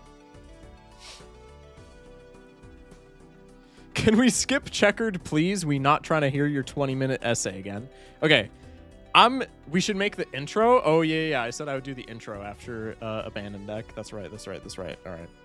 I gotta cut out the intro. I also have to write this down that my intro is like halfway through the video because otherwise my dumbass is gonna forget and then I'm gonna see it like halfway through the video and I'm gonna be like, oh, that's where my intro, like my dumbass will record another intro thinking that I like left it out when I go to edit this VOD and I see it's not like the beginning of the video.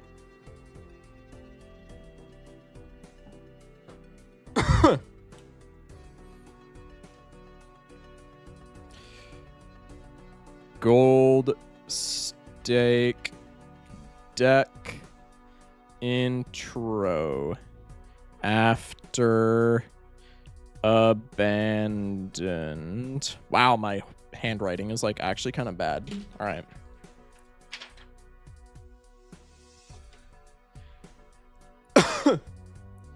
The shock Mencha is gonna hit. It's crazy. Quick move black into S tier. I got you. We'll move it to here. We'll move it to S plus. I'm gonna make an S plus tier and put black deck in it, and then I'll just act like it wasn't there. Later in the vid. What if you just mess up all the tiers before the intro? No. Put ghost in F. No, I'll piss off all the Winstreakers. I'll put yellow in F. It'd be funnier if you did that, put 2 intros in. Yeah, I'm not doing that, bro. I'm not going to move anything else, but I'm going to put yellow in F tier, and I'm going to put black in S+. This is ultimate comment bait. This video is going to go crazy. Anyway. Yo, W chat for all of these ideas. Put yellow in F-. Nah, I'm not going to put it in F-. I think F gets the point across. All right.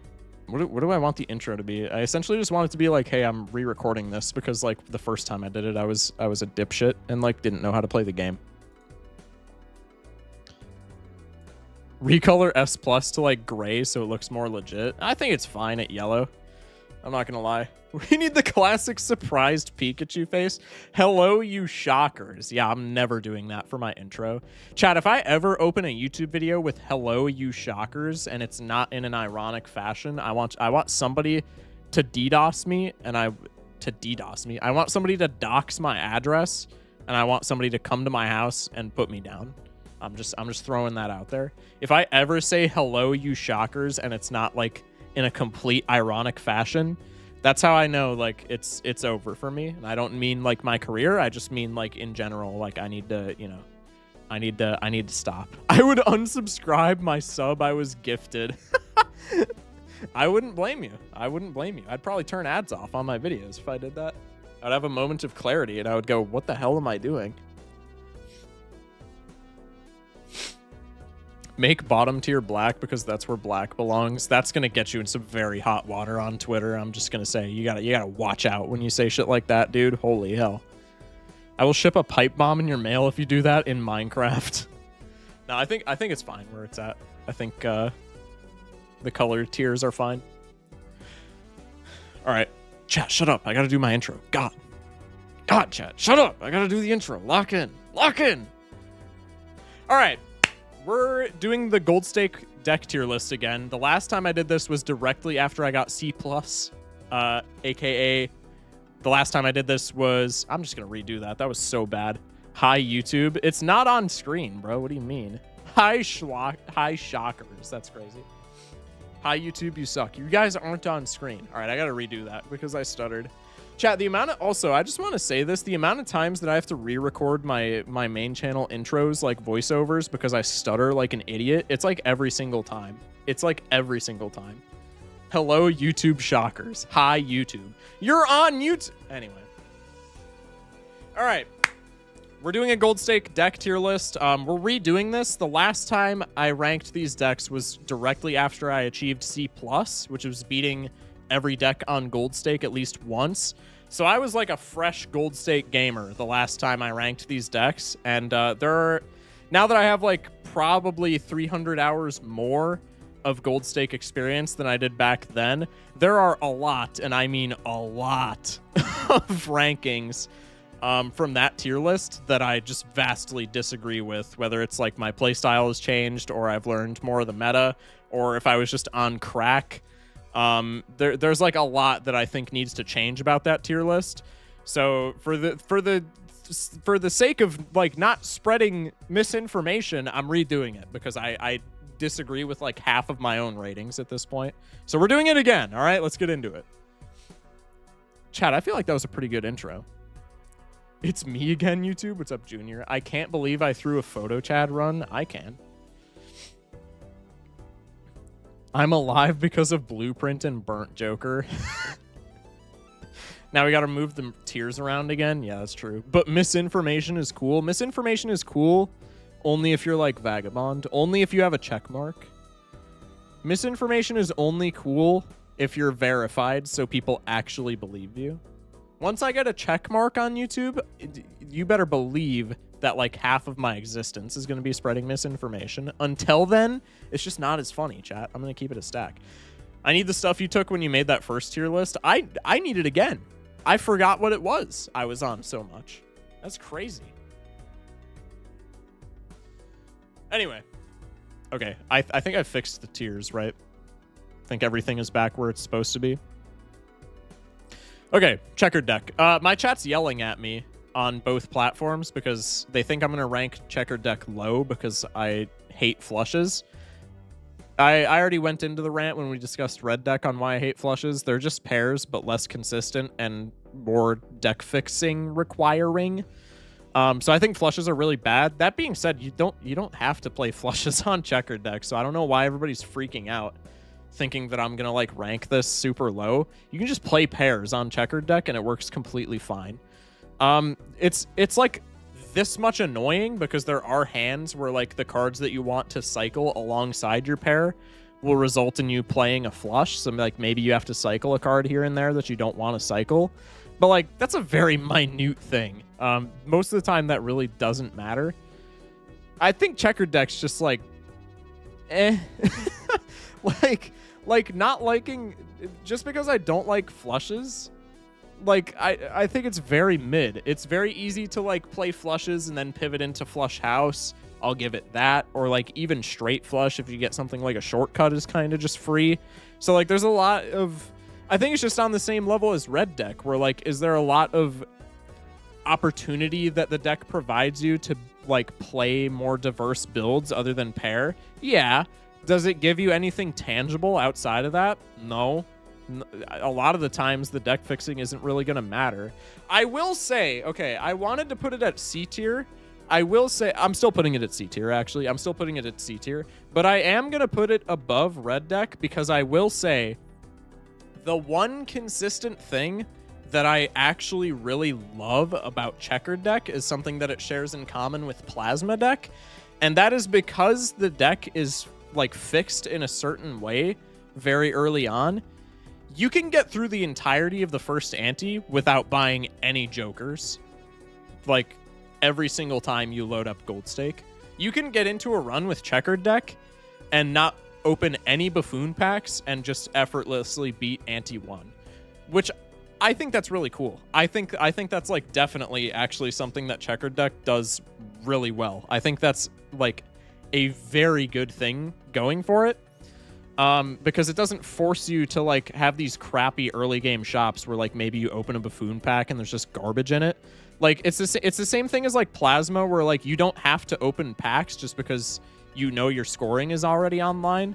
So you can like if there's a great joker in the shop, obviously you're gonna buy it. But like if you just have like buffoon packs and there's not a guarantee that you're gonna get good jokers, you could just go next and like save your interest money into something that you actually want, and you can still not worry about dying like whatsoever. Like even round 4, like ante 2 small blind is completely achievable with checkered deck. I actually like that like a lot concerning checkered deck.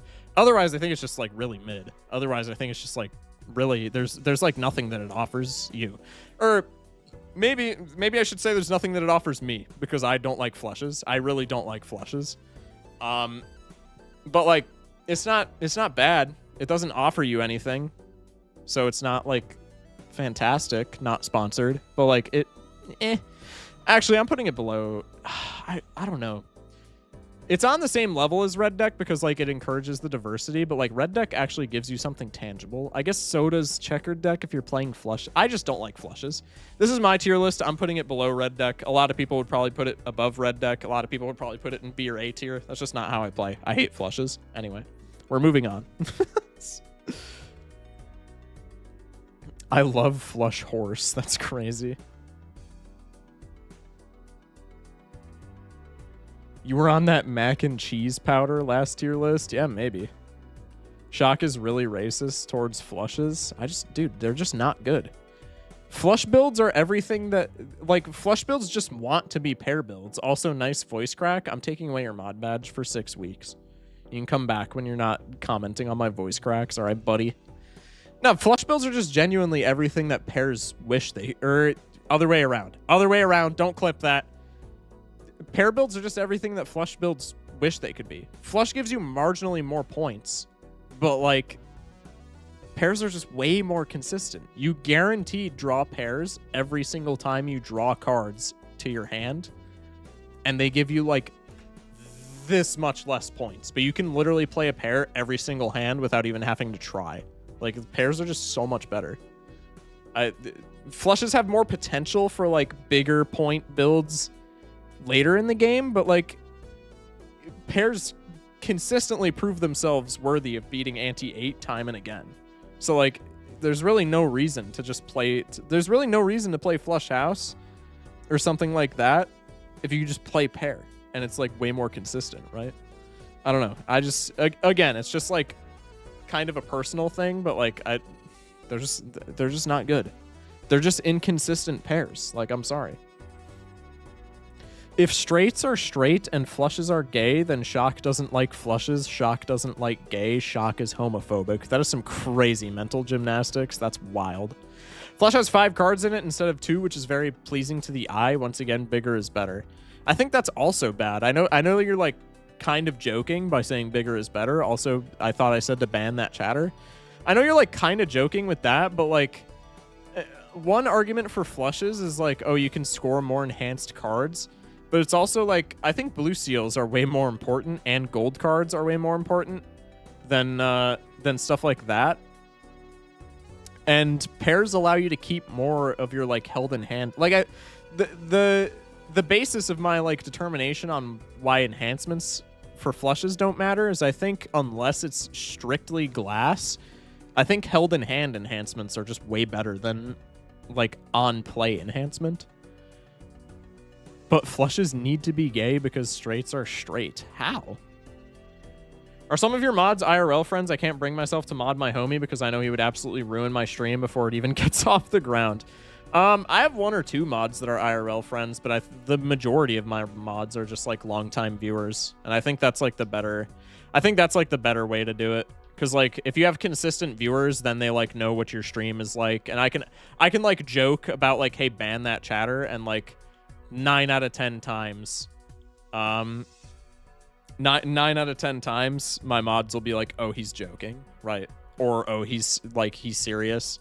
Like I think when it's your longtime viewers, like I guess your IRL friends would be the same way, but like I don't know. Your longtime viewers, I guess, like more so know what the stream should be like. I don't know if that made sense, but like bottom line, I like just modding the longtime viewer people. But like yeah, I do also have IRL friends who are mods. It's like some of each. If I were modded, then I'd time them out for like 5 seconds. I died playing pairs on black deck, yeah. Yeah, because the mods know me making innuendos is a perfectly normal and experienced behavior. With Stuntman, Blueprint, Burnt Joker, yeah, you might be cooked, bro. My friend gave mod to our friend and he banned me frame 1. That's crazy. I've actually blocked my homie for a whole ass year once. So I got homies like that too. I know what you mean. Don't tell Schmeckles, but I might sell 8-ball for Riff Raff Room. I won't tell. I won't tell. And level 22 pair. How did you die with Stuntman level 22 pair? Also foil campfire. Schmeckles, that's just a skill issue. I'm not gonna lie. Like I love clowning on you in jest, but like that's just genuinely a skill issue. I didn't get a pair, and you used all of your discards. I think you just don't know how to look in your deck for the most prominent card, man. Or you got like giga low rolled. Not getting a pair is crazy. Did you have like Burger? Burger wouldn't even matter, because you'd have more hands than discards. If there's no one making innuendos in Shock's chat, then y'all better dig me back up. For real, for real. Well, I'm usually the one that makes... I was originally the one that made innuendos, and then chat just like turned it up to 11. And now I feel inferior whenever I make one. No, I'm just kidding. Anyway, Zodiac deck. I ranked Zodiac deck as A last time I did this. I disagree. I think Zodiac is good. I think it's not that good. The big thing is, again, it's like it doesn't offer you anything tangible. It doesn't offer you any like just genuine value. Excuse me, what the hell? Excuse me. It doesn't offer you anything tangible, but I mean, obviously a big part of your strength in gold stake runs is going to be shopping. And Zodiac, the way that the vouchers interact with each other, I haven't actually fact-checked this, so like somebody maybe feel free to quote me on, or feel free to not quote me on this, or like fact-check me when the YouTube vid comes out or what have you. But the way that Overstock and the other 2 vouchers interact with each other, I'm pretty sure this just amounts to like you see the same like frequency of things in the shop as you normally would, if that makes sense. Like you get the Tarot Merchant voucher, which is ×2 tarot cards in the shop. You get the Planet Merchant voucher, which is ×2 planet cards in the shop. But I'm pretty sure with the way that Overstock interacts with those, it's essentially just like having 3 slots in a default shop. Somebody could fact check me on that, because I could be wrong. But I'm pretty sure the way it ends up working out is it's essentially just a default shop with 3 slots. You see 0.1 more jokers in the shop. How does that work out? Huh? Excuse me. But yeah, so like shopping is cool, and I love shopping. I think if you're not re-rolling in your gold stake runs, you're doing something wrong. A lot of the strength of any given build is going to be in Times Molt. And very seldom does Times Molt just fall into your lap. So I think rerolls are very important. I think seeing stuff in the shop is very important. But like, it doesn't really it doesn't do anything tangible to like give you more strength. It's just kind of like, oh yeah, you get to see more things in the shop. But like, if your shop is still buns, then your shop is still buns, right? Like, I don't know. I think it's kind of slept on. I like Zodiac deck as like a fun deck. But it doesn't really like do anything for you. Like an extra shop slot is really cool, but it's not like incredible in my opinion. I don't know. I think this is B tier just because like I think seeing another shop is like more valuable than the stuff at C tier. Seeing another shop like shop slot, God. There's like a lot of good that can come from that. Like you can see, you know, another Joker that you may have had to reroll for, and you can get more points. You can see like a planet card that you maybe wouldn't have seen that makes you stronger that way. Tarot blocking and stuff like that is maybe a bit more efficient if there's more slots in the shop, but like it's like nothing tangible like in the same way as blue deck and yellow deck and all those decks. Like it gives you value, but nothing that's gonna like make itself known early on, I guess is what I'm trying to get at. I do think Zodiac is better than average, but like just barely. It's not like incredible. The nicest part of Zodiac is being able to buy the upgraded version of Overstock. Okay, I will say that. Being able to buy, I think tarot cards are so slept on in Gold Stake, like I said. Being able right off the bat to buy Tarot Tycoon is actually something that I really like. And also, excuse me, also being able to buy Overstock Plus is really nice. I like that quite a bit. But yeah, it's just like, I don't know. It's mid. I think it's like the definition of mid. Like, is it offensive at all? No. Does it hurt you in any way? No. Is it actually pretty cool a lot of the time? Yeah. Does it do anything for like starting up your runs maybe? Not really. But like shopping is fun, and also like you can get a lot of strength from shopping, so like it's pretty cool.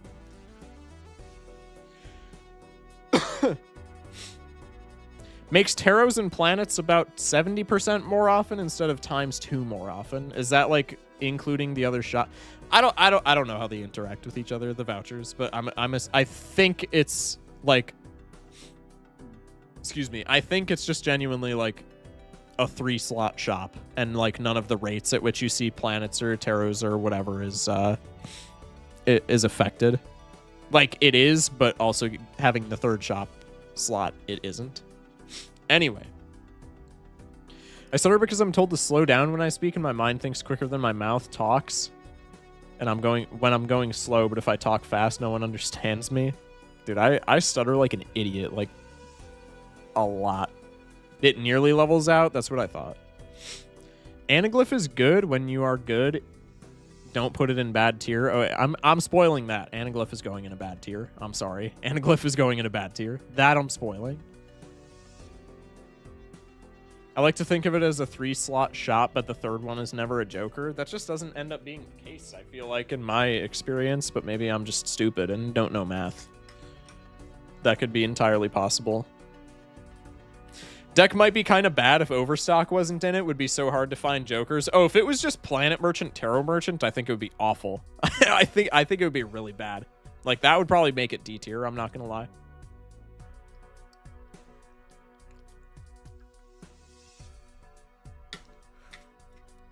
I like Anaglyph. I actually have like an analogy for Anaglyph deck that I'm gonna bring in for because I know a lot of people here play Magic, and I'm assuming a lot of people who are gonna be watching the YouTube channel play Magic the Gathering. I have an analogy that I'm going to bring in for Anaglyph deck that I think is going to fit very well for the people who understand Magic the Gathering.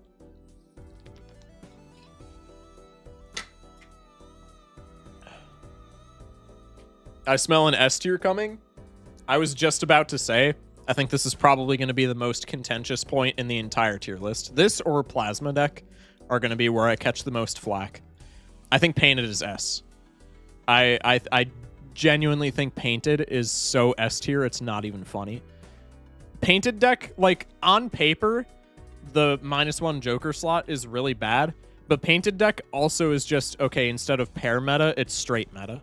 Because with +2 hand size, straights become just as common to play. Like, they become just as spammable as pairs. Maybe not just as spammable as pairs, but like straights become incredibly spammable when you're playing with +2 hand size, and it's like comparable to pairs. Like, are you gonna have to discard to play straights? Yeah, but like I would say on default decks, 4 played hands for pairs is going to be roughly equivalent to 2 straight hands. They aren't spammable, but they're consistent, because if you play a straight, chances are you win in 1 or 2. That's what I'm saying. Like, I think most decks you can play 4 pairs consistently. I think Painted deck you can play 2 straights consistently, and I think they score relatively the same. I think straight maxing on Painted deck is almost always a free win, just because Saturn as a planet card scales so incredibly well that you can ditch the equivalent of a Joker if you just play straights, and Painted deck makes them so incredibly consistent. Shock not Painted is S, it should be A. No, it's definitely S. Sometimes you can Ecto and just have 9 hand size with 5 Jokers. I mean, that's a pretty niche scenario, but like, yeah, definitely. Painted straights are so good that it beats the pair meta. That's essentially what I'm getting at. Like, they become not as... Okay, I said they become as consistent as pairs. That's crazy, but they become consistent enough where they score roughly in line with pairs. And so you can play straights and not really be sad about losing a Joker slot, because Saturn planet cards just scale so incredibly that you don't really care about that Joker slot, because you're probably going to have the same base mult on like a level 16 straight as you would if you had like an extra Ride the Bus or an extra Grimbo in a pair build on another deck. I think Painted deck is really good. And then also more cards being able to be held in hand. You can keep your gold cards more efficiently. Steel cards can also be a really cool way of, you know, scoring enough points, because if you're playing straights, then steel cards, instead of being like essentially a +6 on pairs, on straights, they're going to be like a +15 or 16, which is kind of incredible. And then blue seals. Blue seals are disgusting in regular gold stake. They're like just as easy to keep your hand if you're playing straights on Painted deck, and they're even better on Painted deck. Blue seals are disgusting in gold stake, but they are like, if you get a blue seal on Painted deck and it's in the line of like straights that you're playing, you just auto win. Like, blue seals on Painted deck are so incredibly nasty. It's so good. I think Painted deck just, it's an example of a deck where, like, does it give you any, like, tangible value, like the blue deck and yellow deck and etc. and so on? No. But it gives you so much consistency that it's just like, dude, it's so good. It's on the same note as, like, Abandoned deck, where, like, they don't really give you anything, but they make certain builds so consistent that, like, they don't really have to, because those builds kind of give you things themselves, if that makes sense. I think it's so good.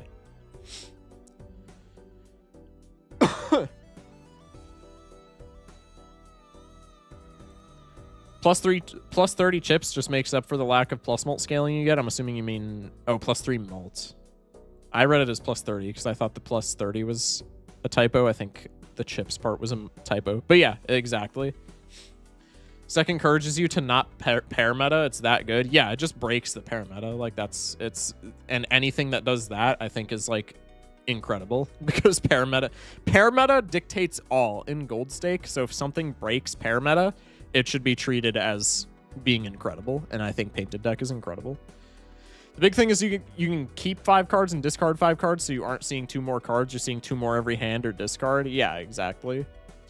The 2 voucher of +1 hand size then gets you to 12 hand size. I don't see how that's... You're arguing that it should be A tier. I don't see how that's an argument for it being A tier. If anything, that just makes it even more broken for, like, the exact reasons that I'm saying. First D tier is coming. Yeah, chat knows me too well. Anaglyph deck. So I have, let me pull it up in my alt tab. For those on the channel who play Magic the Gathering, because I know it's like a decent amount of my regulars on Twitch, and I'm assuming once this gets made into a YouTube video, there's going to be a lot of people on YouTube who understand the Magic reference that I'm about to make. So let me pull this up in an alt tab, and I'll show you guys what I'm equating Anaglyph deck to. Anaglyph deck is very... I'm gonna save it for, like... Well, I already switched, I guess. Anaglyph deck is very much the equivalent in Balatro of a win more card in Magic the Gathering. And a win more card is like something that when you play it, it's going to give you immense value, but only if you're already ahead. So my example of this for Magic the Gathering, for all of the MTG nerds in chat, is Thousand Year Storm. Thousand Year Storm is a 6-cost card. It's a 6-cost enchantment that says whenever you cast an instant or sorcery spell, copy it for each other instant and sorcery spell you've cast before it this turn. You can choose new targets for the copies, etc., and so on. So it says instants and sorceries, if you don't know anything about Magic the Gathering, they're essentially just one-time use cards that give you some kind of tangible value, whether it's drawing more cards from your deck, whether it's killing an opponent's monster that they have, whether it's, you know, giving yourself more mana, which is the essentially money if we're thinking about this in Balatro terms. So this enchantment says I cost 6, which is pretty expensive for Magic. Maybe people can argue that it's not, but I would say in the grand scheme of Magic, it's pretty expensive. This enchantment says you can pay 6 for me, I sit on the field, and then whenever you cast like a value spell, I copy it for every other value spell that you've cast before it in the turn. This is a win more card. If you are casting this for 6 mana, and then on top of that, you are either strong enough to wait another turn to play spells to get value out of this, or on the same turn, you are rich enough to play the spells to get immediate value out of this. Is this generating you a ton of value? Yes. Can you only do this if you are like so far ahead of everybody else at the table it's not even funny? Yes. That's exactly how I feel about Abandoned Deck as a whole. I just full screened the wrong tab, and now OBS is broken. Give me a second. All right. Chat, W reference for the Magic players.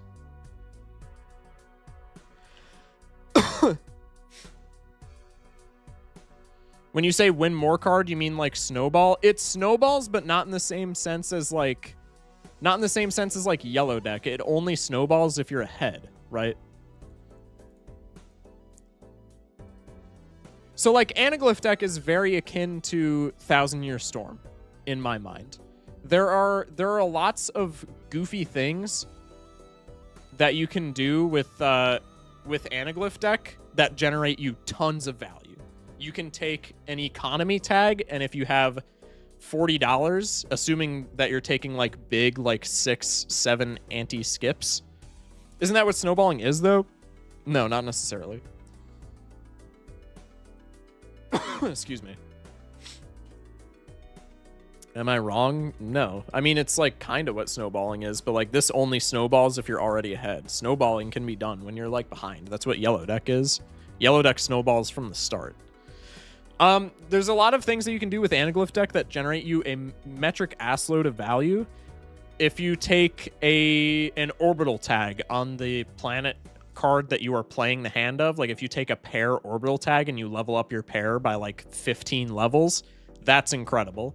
If you take a negative skip in the late game and you get like 7 jokers out of it, you know, negative skip, not that good. 7 negative skips for 1 skip. I would say usually not even that good, but like it can be good. Economy tag, investment tag can be insane amounts of money if you skip late in the game for them, and it is like a ton of value.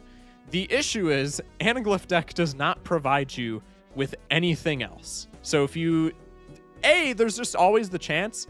A lot of the skips in this game are just like not good, even if you have like a lot of them. Like if you find a foil tag or something like that in anti 6, 7, 8, you're not taking it. It sucks. Same thing with like holo tag, uncommon tag. There are so many tags in this game where like even if you have a plethora of them, they still suck. So like there's not even really a guarantee that you're going to find something that you care about in the late game. Additionally, this deck does not provide you with anything with any sort of benefit, not even like a tangible benefit like I was talking about before. This deck provides you with literally nothing unless you skip. So you're already going to be a lot weaker off the bat, like just because you don't have anything else on this deck. So you can only take these big, gigantic skips, if you like find them in the late game, but B, if you can afford to skip for them.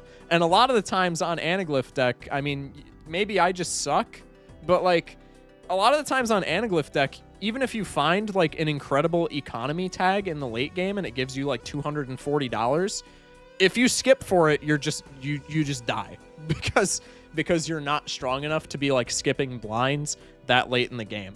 I think Anaglyph deck is very much so a 1,000-year storm in that if you're already winning, it's like incredible. It can be very fun because you can generate negative skips, which like, are they that great for winning runs? No. Are they objectively very fun? Yeah.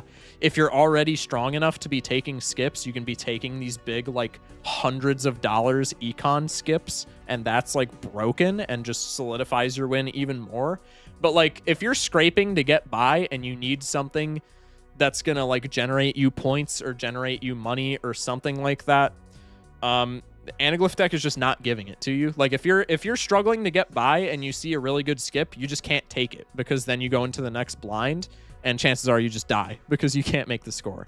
I think Anaglyph is really bad. I think in 9 out of 10 runs it provides you with genuinely nothing, whether it be because it just actually provides you with nothing because all of your skips are bad, or because it provides you with nothing because you have all of these double tags and you just can't use them because you're not strong enough. I think Anaglyph is really bad. It's going in D tier.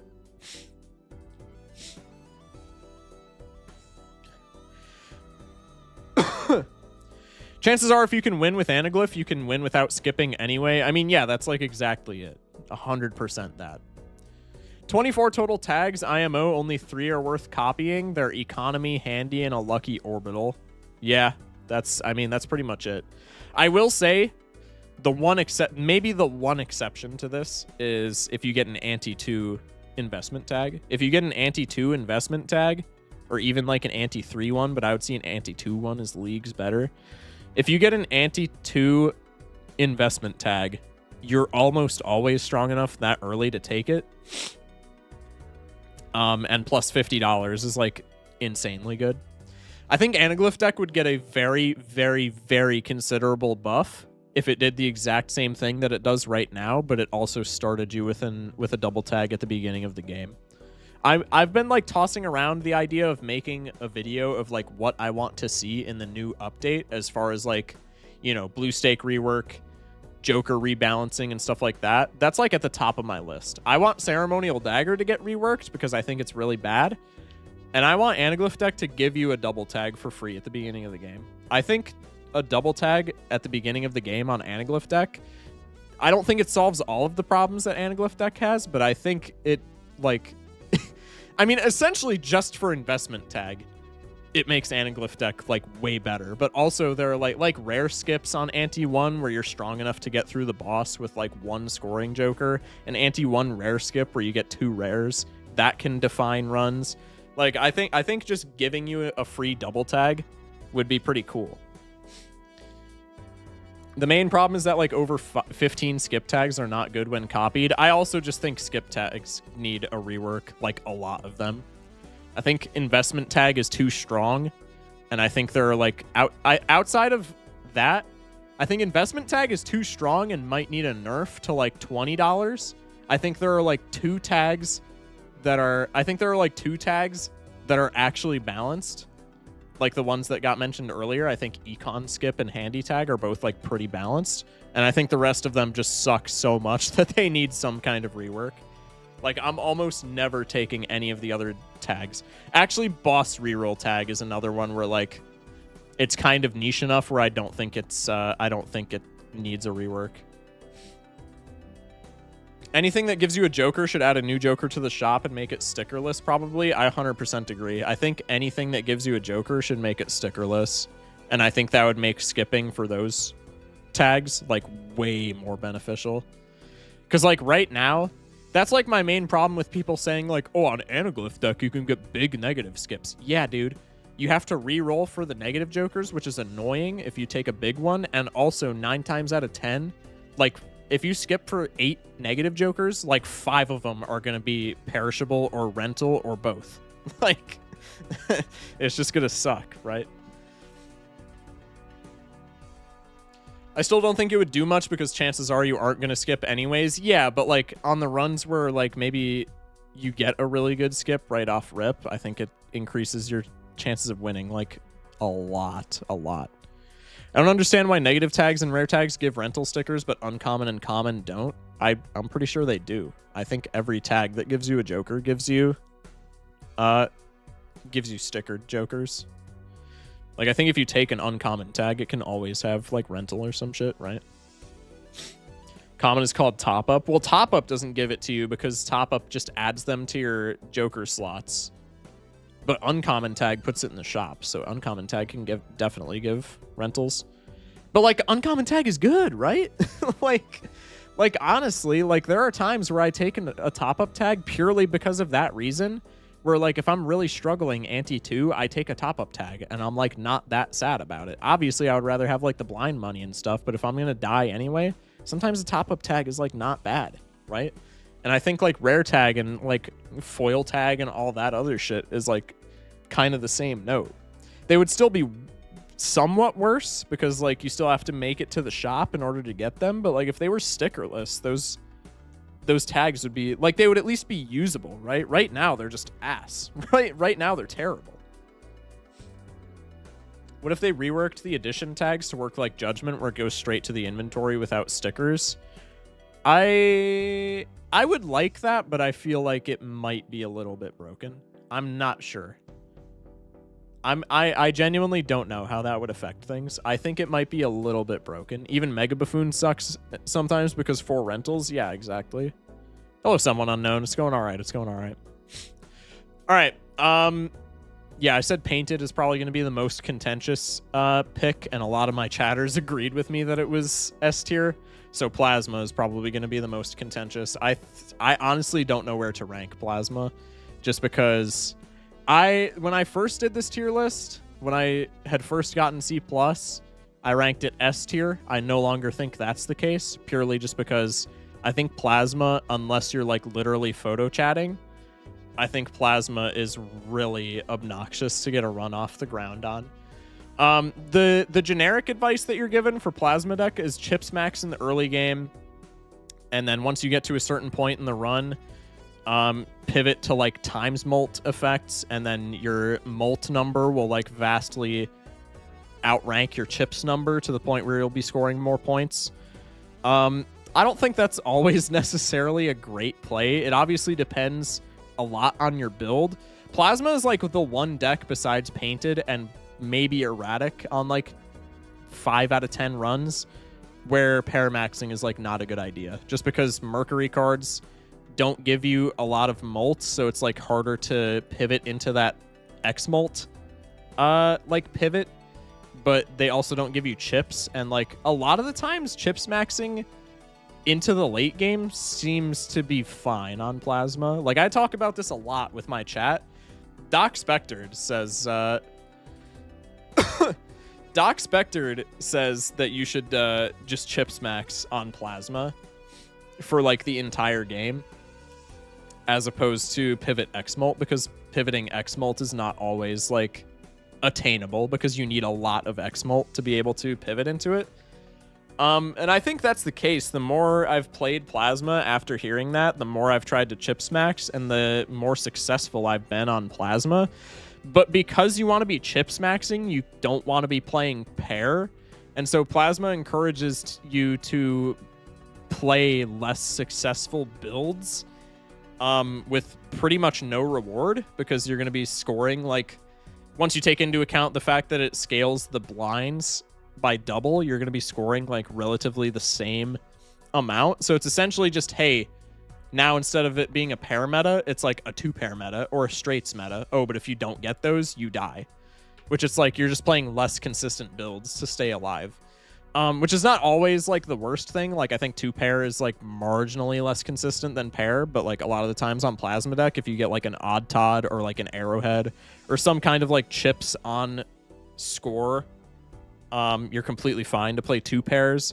If you get like a shortcut straight, I mean, if you get a shortcut on any deck, straights are like free, but especially so on Plasma deck, just because again Saturn scales so well.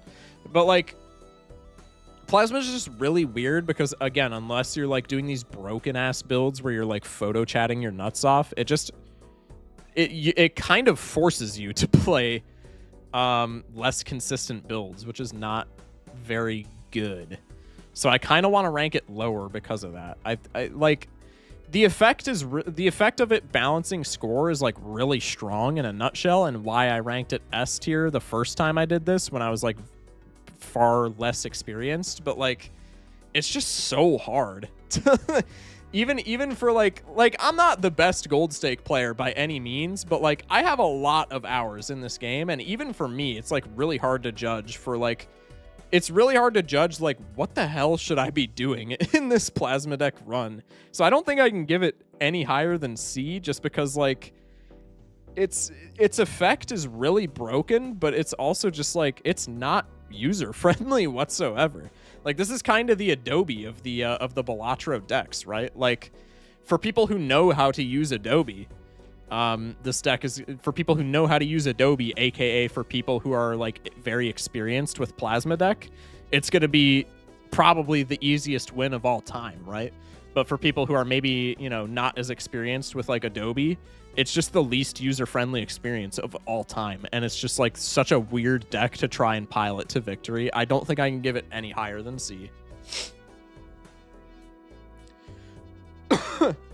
If you balance your chips and Molt too close, you lose so much score. Chips maxing just dies to Vessel 90% of the time. Yeah, but Molt maxing dies to like not getting a second times Molt piece 100% of the time, I would say.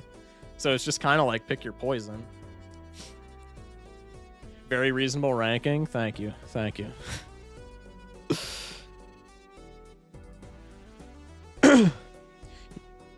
Hot take, Plasma is harder than Black Deck and Gold Stake. I disagree purely because if you get a bad first shop in Black Deck, it's harder to play, but Black Deck is like, it's harder to pilot to victory, but Black Deck is just like so oppressive in the early game where it's like if you get a shit shop in Black Deck, it's just impossible to pilot to victory if we're talking about just pure Gold Stake.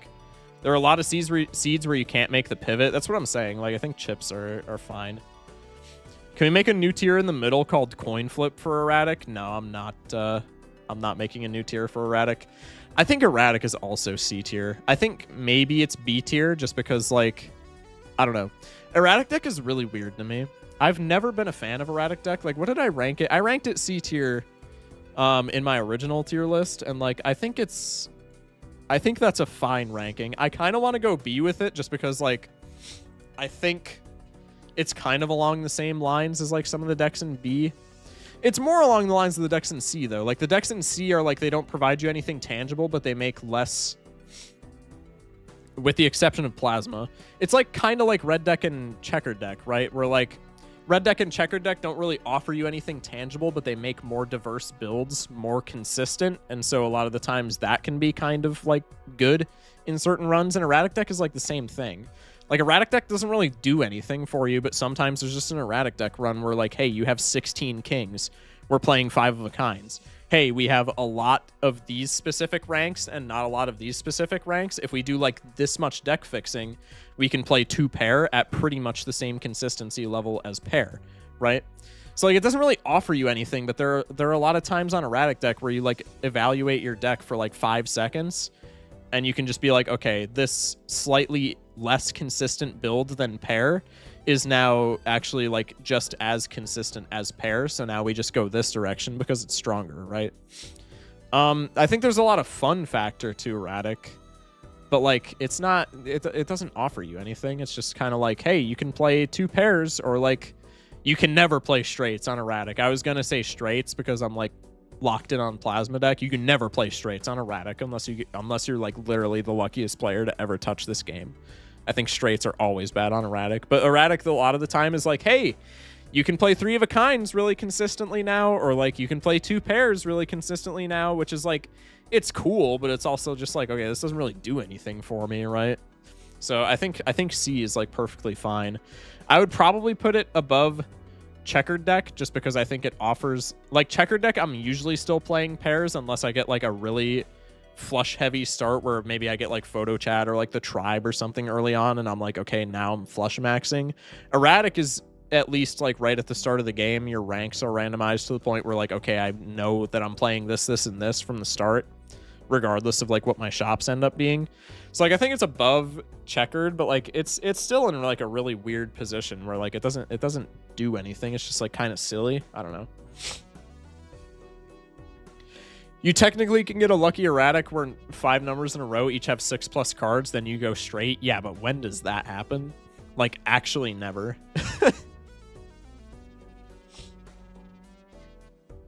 Often one of the numbers in the middle have like 2 cards exactly. Like,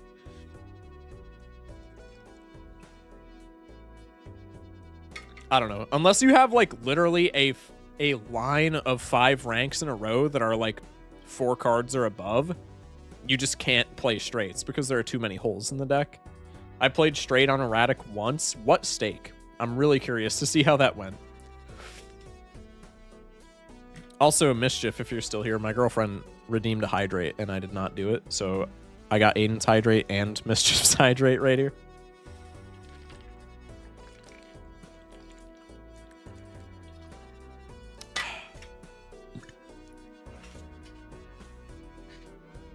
It was blue stake? Really? That's actually kind of wild.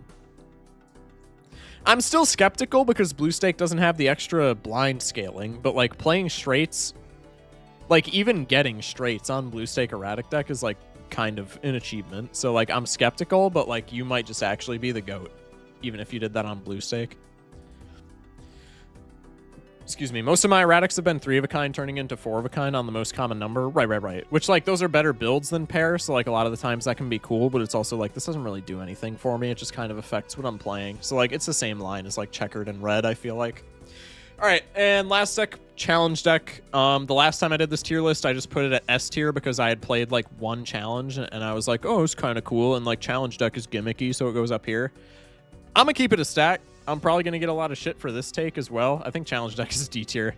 I can list off the top of my head the challenges that were fun. Joker list was fun because I did it on my first try. I think if I was maybe somebody who like didn't get as lucky in Joker list, and it took me like 20 tries, it probably wouldn't have been as fun.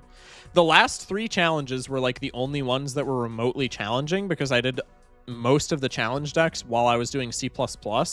So like challenges being locked to white stake when I had just been grinding gold stake. Like a lot of the challenges we just kind of like fiddled about and we kind of treated it like sandbox mode. But like challenges, the first one sucks. I'll just go through all the challenges and I'll like see which ones are fun. Bellatra Wiki. Let's see. Like what I'm getting at is like not a lot of the challenges ended up being that fun or interesting purely because they're on white stake and like white stake is kind of a free win. Maybe if I had done them before I like did C+ or something, maybe if I had done them before I started grinding gold stake, I would feel a lot different. But like as somebody who played a ton of gold stake before I did challenges, like I'm just looking at all of these. The omelet kind of sucks. Rich Get Richer kind of sucks. On a Knife's Edge is the worst challenge of all time. 15-Minute City, I don't even remember. So that tells you how cool it was. X-Ray Vision's annoying. Mad World. Okay, Mad World was actually kind of fun. So that's 1. Mad World was kind of fun. Non-perishable can be challenging, so I'll put... I still don't really like it, but I'll put non-perishable in there. Medusa is fun. Double or Nothing sucks. Double or Nothing's a nothing burger. Typecast, kind of the same thing as non-perishable. Seems kind of lazy. I didn't really like Typecast. Inflation was challenging. I'll give it Inflation. Bram Poker, mid. Really annoying, not gonna lie. Like, fun challenge, but like pretty damn easy. Fragile was really fun. I'll give it Fragile for sure. Monolith kind of just ended up being the same thing as Medusa, but like with an obelisk, which like who cares? That one kind of sucked. 5-card draw was fun, but it was also like the freest thing of all time, but it ended up just being like goofy fun, so I'll do that one. Blast Off was really fun. I'll include that one. And then the last 3 are like challenging, so I'll include those. So out of the 10 challenges that are in the game, or out of the 20 challenges that are in the game, 10 of them I think were fun. And that's a 50%. I should be putting challenge deck in F tier, but like a lot of the fun challenges are really fun, so I'll give it D tier. But like, yeah, a lot of them are just very forgettable, very like not that fun. It's just like, oh, you can't do this specific thing, and it's like, okay, well, I've been playing Gold Stake for like 1,000 hours, not really, but like I've been playing Gold Stake for like forever, and this is White Stake, so all of these challenges, no matter how restrictive, unless they're like Jokerless or like, you know, Inflation or something like that, a lot of these challenges are just like, all right, well, I'm just like playing a goof build until I get photo chat and then just auto winning, which is like not that fun, IMO. I think a lot of the challenges would be a lot better. If so many of them weren't, I guess not so many of them, because there were only like a couple that were copies of each other, but like there are a couple where it's just like, this is literally the same challenge, but like with this much different. But also I think the challenges being locked to White Stake defeats a lot of the difficulty that a lot of them had. Again, maybe if I had done the challenges earlier on in my Balatro career, I would feel a lot differently about them, but just like a lot of them were just pushovers. Like even out of the ones that I thought were fun, like literally all but maybe 2 of the challenges were pushovers, maybe 3. So yeah, I just think challenge deck is like very forgettable, very like, it's okay. It's fun the first time, but like I would never, outside of like Jokerless and like maybe 1 or 2 of the other ones, I would never feel the need to play any of the other challenge deck runs ever again. So yeah, that's the whole list. Thank y'all for watching this YouTube video. Smash like, love y'all. Join the Discord down in the description, and also I stream damn near every day at 11 p.m. Central Time. So if you want to watch me, you know, play Balatro or whatever else we might be playing at the time, join up. Love y'all. Thank you for watching. Smash like, stay safe, sleep well, and have a good one. All right, live streamers, that was not my outro. That was the outro for the YouTube video. A tier is starving. I feel like Magic Deck being an A tier, I feel like, and being the only one in A tier, I feel like that's reasonable. I'm not gonna lie. I feel like that's reasonable. Okay. Chat, this is where I fill up my water bottle and take a piss real quick. But it's also where I ask you guys, what do you want? What do we want? It's 2 hours in, but also like I have no plans. So do we want to see Gold Stakes? Do we want to see Pokemon, because we played that earlier in the week? Do we want to see just a different game entirely? Like, what do we want to do? Talk amongst yourselves. Oh, Mike? Oh, the mic died. My bad, my bad. Essentially, just talk amongst yourselves. I'm going to go piss and fill my water. Do we want to see Gold Stake? Do we want to see Pokemon? Do we want to play a different game entirely? What do we want to do? You don't have to, like, mods, you don't want to, like, you don't have to, like, throw up a poll or anything. Just, like, people in chat, what do y'all want to do? But I'll be right back.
Bang, we're back. We took 2 hours to make a tier list. Yeah. Chat, remember at the beginning of the stream when I said, oh, this is going to take an hour max?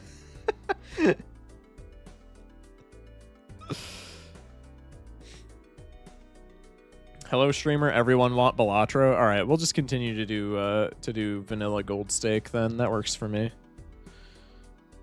We go back to the chatting tab. Actually, that doesn't even matter because I can just turn this off. Voigt with the follow. Welcome in. All right, let's get into the game, shall we? Yay, we're not in the void anymore. All right. Let me put stats on screen. Mods, if you want to start some jambles, that would be cool for channel points. What did we leave off on? Bonjour, bonjour. My French accent's so bad. I'm sorry. I'll never do that again.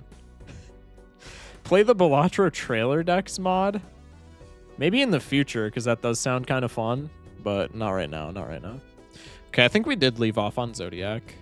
No, it's perfect. Okay. Okay, I believe you. Anyway. Oh wait, I have a doc where I'm like keeping track of stats. Where did we leave off on? Yeah, we left off on Zodiac deck. We lost. So we're on Painted deck now. This is where I show all of the chatters that were doubting Painted deck being S tier on the tier list. This is where I immediately fumble and can't get straights and just pass away on Painted deck. But we'll see. On which deck did you see ++?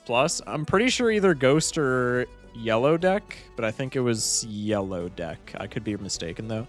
I think Yellow deck is just, like, hands down the most consistent deck. So I just played, like, a ton of it to get, like, those last couple of gold stickers. Here's the gamble for the addicts. That's crazy. All right. Chat, gamble your channel points. Do we win on Painted deck, yay or nay? I believe this already wins. This already wins. It gives us the exact amount of points that we need to win. What we doing? We're just gold staking her. Everybody wanted Balatro, so I'm just doing gold stake streaks. Gold Joker would not be bad if I was not down a Joker slot already. I think red card on Painted deck, kinda nasty. But we do need some other like scoring along with it. But this gets like exponentially better in the later game once we get like any X-Molt Joker, and also once we can afford to like skip packs. Kind of just over with red card. Kind of just over.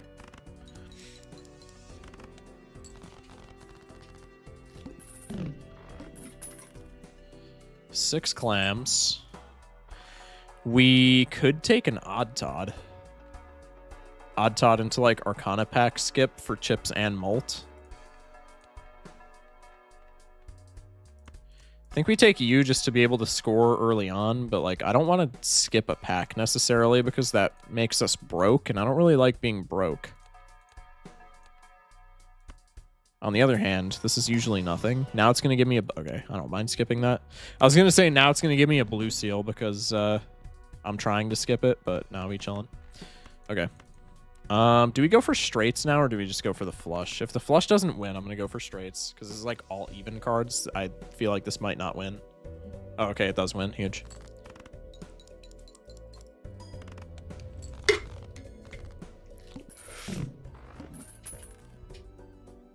Fucked up the jamble ratio. Oops, I can't believe you. Why are you even a mod? Just kidding.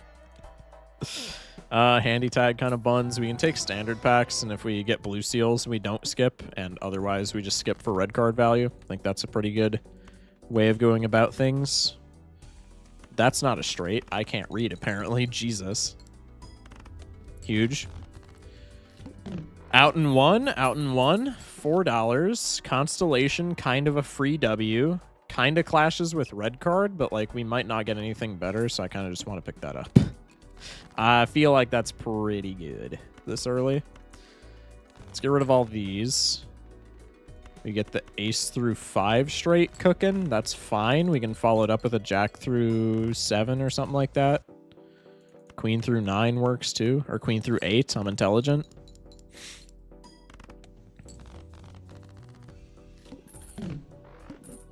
I got to attend to my business now. Have a good rest of the stream. See you the day after tomorrow. Yeah, sounds good. Sounds good. Hope tending to your business goes well. I'll see you later. Thank you for popping in, Snev. You know where I could find a judge or a jury, or perhaps an executioner? No. I went all in on nay, so you're gonna win. Yeah, maybe. Not look. Our economic situation is not looking that great, admittedly. That Saturn card is kind of sick. Like, I don't like being broke, but we're also just like so strong on painted that it kind of doesn't matter. Like, we're still getting out in one, and we even get out a small blind in one, maybe. But, like, we just have no money. Okay, Astronomer. If there was a Celestial pack in this shop. Unseen with the raid. Welcome in, Raiders. Chat, does he know? Sup, Shortman. Ico with the follow. If there was, like, a Celestial pack in the shop, I might be a little bit inclined to pick up this Astronomer. But as it stands, I don't really love the notion of doing that. No way, it's the real Unseen. True. Unseen raid? Hell yeah. Welcome in, Unseen Raiders. Raiders, we literally just wrapped up a gold stake deck tier list like 15 minutes ago, and now we're just playing some gold stake here. What were we doing? What were we doing, Unseen? It's either Astronomer or Standard pack, because like Blue Seal is really cool here, but Astronomer with Constellation this early could also end up being kind of cool. I think it's probably just Standard pack though. Did chat scream at you for your opinions? Surprisingly, I did not get screamed at all that much. I'm not going to lie. Like, there was some stuff that chat screamed at me for, but for the most part, I was actually somewhat agreeable, apparently. I'm trying to draw to, like, a really piss-poor straight, and I don't really know why I'm doing that. Apparently, I should have just continued. Did I have a 3? I did have a 3. Apparently, I should have just continued that. Well, we'll just play the pair. I had a straight. God damn it. Unseen, it's all your fault, man. I just saw you. I just felt you come in here, and I felt how you were gonna, you know, say something about flushes. It's just all your fault. We were playing Ikoyori's mod with Cryptid. Oh, gotcha. That's actually kind of sick. Malin, my beloved! On the 10s, where I have a purple seal. Huzzah! All right, we're taking this. This is kind of buns. I think the red card mult is worth more to us than the Constellation scaling. Right this segundo. We top deck 0 10s and also 0 good paths for straights. This is so pog. This is so pog. Flush is the best hand in every possible case, of course. Mods, you know what to do. Just kidding. Straight here might win, but I'm gonna calc it anyway, because with my luck, it's gonna win. Wild card buff when? After the in the new update, bro. Whenever that comes out, that's starting to become the silk song of this community. But I remain loyal to the new update. It's definitely happening. Chat, that hermit actually does things to a man. That's like actually kind of sick. Can I win without? Or can I, like, play a hand without just immediately winning here? Can I cycle, like, these, I guess? Because this doesn't trigger Todd, it just triggers the Molt. If I can play kind of a shitter hand. No, a shitter hand wins. That's actually somewhat tragic. All right, well, on that note, I'm just playing ace high because it's funny. Actually, no, there's nothing. There's, like, no reason for me to discard here. I'm just playing ace high. Migo Lurk, good luck on stream, Goat. I appreciate you, man. Good luck with the rest of your night. I feel like we need the order or we die. I mean, we don't need it, but like it would help. I think once we get a couple of mail-in triggers, once we get money, we're fine. Ooh, the water kind of sucks. I think on that note, let me just scale pair and constellation a little bit. Go next.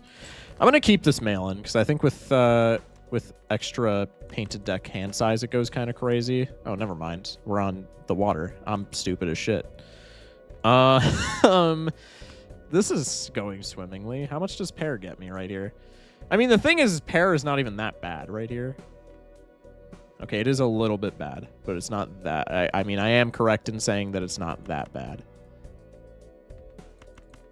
I think we just do this and pray for high flush or high straight. Streamer throwing? Never. Never. Okay, to be fair, the play there is always keeping Malin. Like, Malin's just goated. But it happens to maybe not be so good here. Got the straight. Smash like. This might not even win. No, it definitely wins. Yeah, we're chilling. Throwing is a compliment when you're playing basketball. I mean, I suppose that's true, actually. Does this Spectral Pack matter at all? Probably not. Am I still going to take it because it's a Spectral Pack? Yeah. Orbital tag for flush. We're saved. Cryptid Familiar. Well, I was correct, Mundo. It did not end up mattering whatsoever. Do I maybe just Cryptid Naked 7s here for mail-in value? Am I that desperate of a man? Kind of. Kind of, but also for straight maxing, that's like a really bad idea. That is a very good idea for right this segundo, but it's a really bad idea for like literally any time after this ante, pretty much. Shock you're holding. Shut up, Aiden. All right, I think we just skip for the red card molt. Maybe a little bit sad, but that's okay. Discarding 7s. Let's go for that high straight. Perhaps. Okay. Let's do this. Where's the deck tier list? I logged in for nothing. Oh yeah, I gotta change title now. I completely forgot about that. Deck tier list is already concluded. Oh no, title says later we'll do something. No, we're fine. I'm not changing the title. You should stream Marvel Rivals to throw people off. Hell no. Shock you're dead? We're not dead here. We're not dead here. It's not even close. Unless you're talking about stream, you're not talking about stream because I'm not dropping frames. We're not dead here, chat. Chat, trust. We're not dead here. Have I not gotten out of tighter squeezes than this one before? Is that a pause? Maybe. How is heaven? Pretty cool, I'm not going to lie. This was a scam, bro. Star-Eyed with the follow. Welcome in. Yeah, I mean, if we play another straight here, we're, like, literally fine. And the odds of us drawing another straight here are, like... They're not that great, but, like, they're pretty good. 7s are somewhat frequent. Jacks are, like, a little bit frequent as well. We still have another discard after this. Like, we're not in the best of scenarios, but, like, we're fine. I'm a believer and we are? No, we're not, bro. Y'all gotta calm down, man. Y'all gotta calm down. Okay, I could get, like, turbo greedy here and discard a 7, but, like, that's never a good play. That is never a good play. Or is it? QV sauce music. If we top deck exactly a queen or another 7, it's a great play, but I think on the prospect of that not happening, I'm probably just going to send the straight. The believers bet low? Yeah, because they're scared. Because they're scared. They don't know that I'm actually just the GOAT. Oh, these are both really bad. Yeah, everything here is just, like, not good. I need to get some value out of this Hermit at some point, so I think I'm just going to keep all of my money so that I can maybe get some easier value out of said Hermit. Ooh, that might not have been a good plan. We're, like, actually not scoring that well here. Let's play another straight. Eternally poor, bruh. The Hermit wants to get out of that slot. Yeah. Very true. All right, let's do this. A little bit risky, but we're rewarded quite handsomely for it if it pops off. That's one of the hands we can play. How much does this score? We can still get out with another straight, right? You should sell the Hermit for money. Yeah, no, absolutely. This is 3,600. That's like what? That brings us to like 13,000, no? Unless I'm stupid. Is this 12 or 13,000? This is 12,000. That's still completely fine.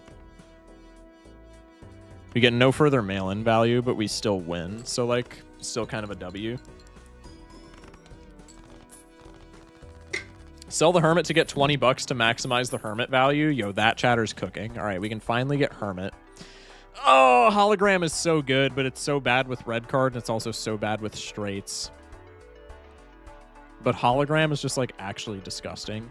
Is this maybe a rare circumstance? We have Hologram Constellation. Is this maybe a rare moment where we pair max with painted deck. It's so awkward. But, like, I think this is hologram is so incredibly powerful. I think this could genuinely be a rare moment where we just pair max.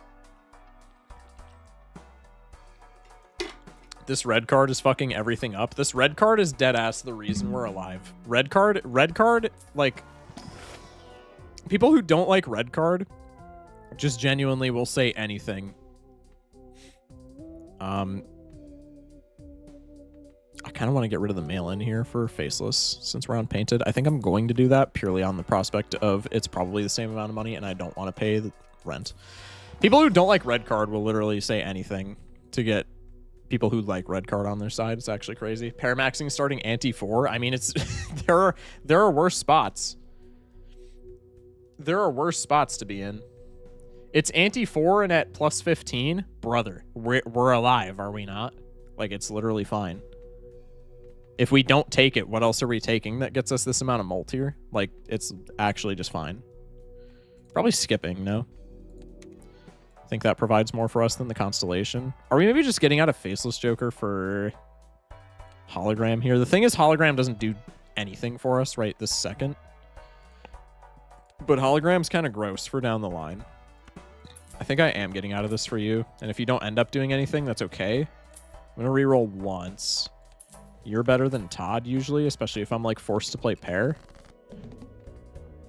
I think this could genuinely be a pair maxing angle. Like with no other scoring, what does this pair get me? It's not going to be enough to get through the blinds. We're going to have to play straight right now, but like, yeah, like $4 grand. It's not great, but it's not terrible by any means.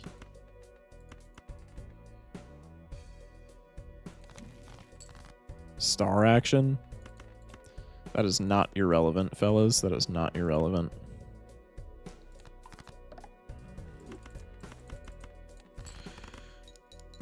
What's up, Afflictions? Skip button, duh. Y'all are so right, chat. Y'all are so right. It's just a skip button angle. How am I not? How is streamer not seeing it? It's a skip button angle. Appreciate the lurk, Afflictions. Does this get me out? I kind of want to say it does. Like, the people who are saying, like, yeah, paramaxing is not the greatest strat when we're already this deep into the run, but, like, dude, hologram is just that good. Like, hologram is genuinely just disgusting. Okay, this wasteful voucher, we're probably not paramaxing. We're probably ditching the hologram now. This wasteful voucher makes our straights, like, so good. Just get Baron Mime Streamer. Why are you throwing? Wait, you're actually so right. Wait, you're actually so right. The plant does not matter. The plant does not matter. I'm going to keep it a stack. All right, I'll continue to scale pair just, like, you know. Just because, but, like, we're probably playing straights with that voucher. Like, almost assuredly. I mean, we could play straights with hologram as well. It's just, like, that they kind of butt heads a little bit, but like hologram is so strong where maybe we don't really care. I don't know. It's a weird position to be in. Bro, just get per KO. Wait, true. Shock just wins. Stop throwing. Wait, you guys are like so smart. Like genuinely. You guys should have your own Balatro YouTube channels.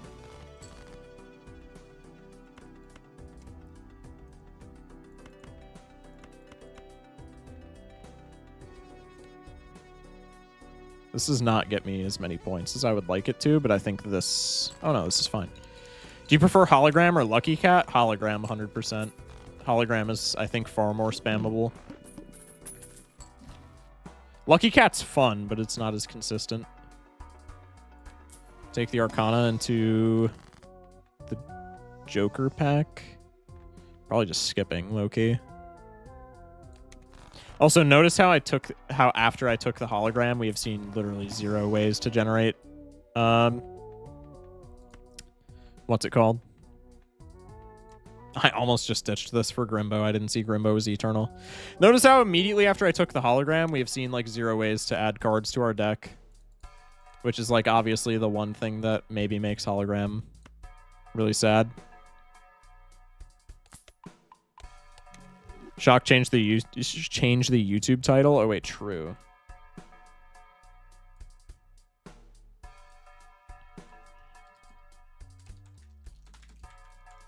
I got you.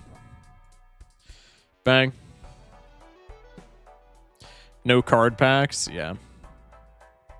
Hologram and red card just hate each other. I mean, it's not even that. Like, red card at plus 24 is literally fine. It's just like hologram isn't doing anything. And our straight scaling is like not even that good right now.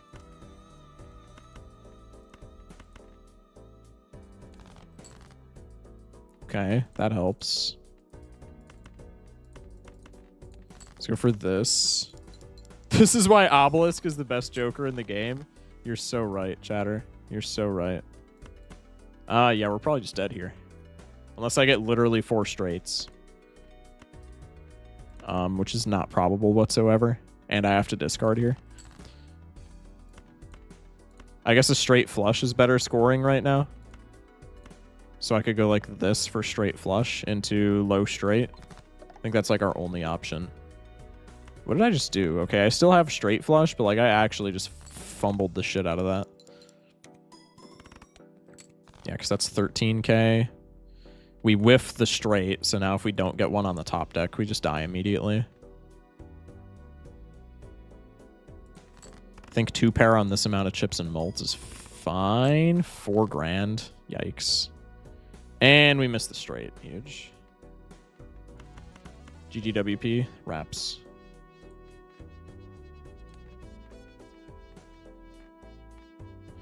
I mean, what are we doing differently there? The hologram was greedy, but like if we keep it for Faceless Joker, what are we grabbing with the Faceless Joker? We have more money for like rerolls, but we're still broke because right now we're broke and we can't afford rerolls. But like the only thing that makes us run better is rerolls, and then we're still broke because we're investing the Faceless Joker money into rerolls for better Jokers. I don't know. Hologram throw. That was not a throw, bro. Hologram is genuinely that good. If hologram procced like 1 time, we could have been fine. All right. Unfortunate. Mods pay out the believers. Hologram laughs at your grave. Yeah, kind of. More often than not, it laughs alongside me at the finish line, though. So, like, I'm kind of fine with it laughing at me. Laughing at my grave, like, once in a while. I think that's completely acceptable. All right, next. Anaglyph deck. This is going to be an 0-4 stream, bro. This is going to be an 0-4 stream. The curse is actually broken? Wait, true. Only voted against because of the 2-hour break? What do you mean the 2-hour break? We got a tier list. What do you mean? I'm going to photo chat every run if you don't give me back the 1 point. That's crazy. Okay. Here, I'll run prediction again.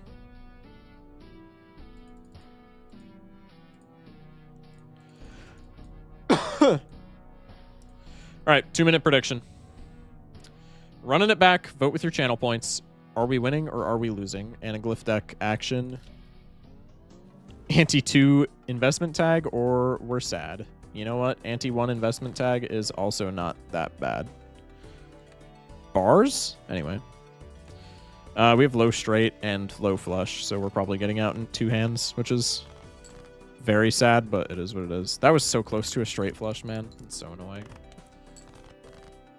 All in on non-believer. That's crazy. I won once. No more gambling for me tonight. Yo, that is a professional gambler. That is a professional gambler right there. 1 win. See ya. Genuinely my goat. We're taking the right pack. Rewarded. Okay. GGWP. Investment tag. Play like 1 flush into just a bunch of pairs so that we can scale the supernova easier. I can't talk, bruh. Okay. There we go. That's more like it. All in on the dub. I mean, we have supernova investment tag. There's still time to invest points in the win. There's still time to invest points in the win. I'm just gonna keep it a stack, y'all. Unless I fumble right at the finish line. Nope. The shiny pack had something shiny in it. Who would have guessed? Yeah, true. Putting it all on black right now? Yeah, mail in. Okay, well, It's over. Let's take you. There's a lot that I want in this shop. Gold Joker's pretty cool. Let's take Spectral Pack. Let's take Malin into Spectral Pack. Onk Immolate. I mean, we're just always immolating. Take a reroll. Abstract is fine. Take another reroll. Bus is fine. Yeah. If you voted on doubting, unless I fumble the shit out of this run, I'm very sorry. I'm very sorry. We are so incredibly rich. This is just going to prove... The runs that we do tonight are just all going to prove my tier list wrong, aren't they? Because I rated Anaglyph like extremely low, so now we're just going to get the best Anaglyph run of all time. That's how this is going to go. Bro God doubters? True. That ratio is awful. What's the ratio? It's probably all on winning, no? Yeah, it's literally all on winning. Nah, man, dialed in. I mean, we're just locked, man. Fool here is kind of disgusting. The standard pack has a blue seal. That's like the first whiff of this entire run. And that's not even that much of a whiff because it's a red seal rock. Take the Celestial. Mercury card. I'm just going to pop the Fool because we're already rich. So I just want like scoring right now. Go next. Probably taking the voucher because we have mail-in money. I mean, yeah, this is just like kind of nasty. This is going to win. I should have like fumbled a little bit for more mail-in money, but that's okay. Shock, why don't we have 4K Vagabond immediately stop right there? 4K and Vagabond. Clash. I'm not reading any of that chat. Just kidding. Why don't we have 4K Vagabond, Cartomancer, Campfire, Nat Negative, Wii, and Bootstraps, and Midas Mask, Golden Ticket, Paradolia? Like, Shock, it ain't that hard, bro. I'm a believer and already know we're hitting the eye later. Don't will it into existence, man. Like, can we not do that? Anti-2, Eternal Rental, Mime into Baron, Trust. I mean, we don't even need that. This is already a winning run. The Arm? That's kind of annoying. Can I just, like, play straights, maybe? We have a lot of plus molt. Can I just, like, top deck a straight? That would be huge. Okay. Straight into 2 pair?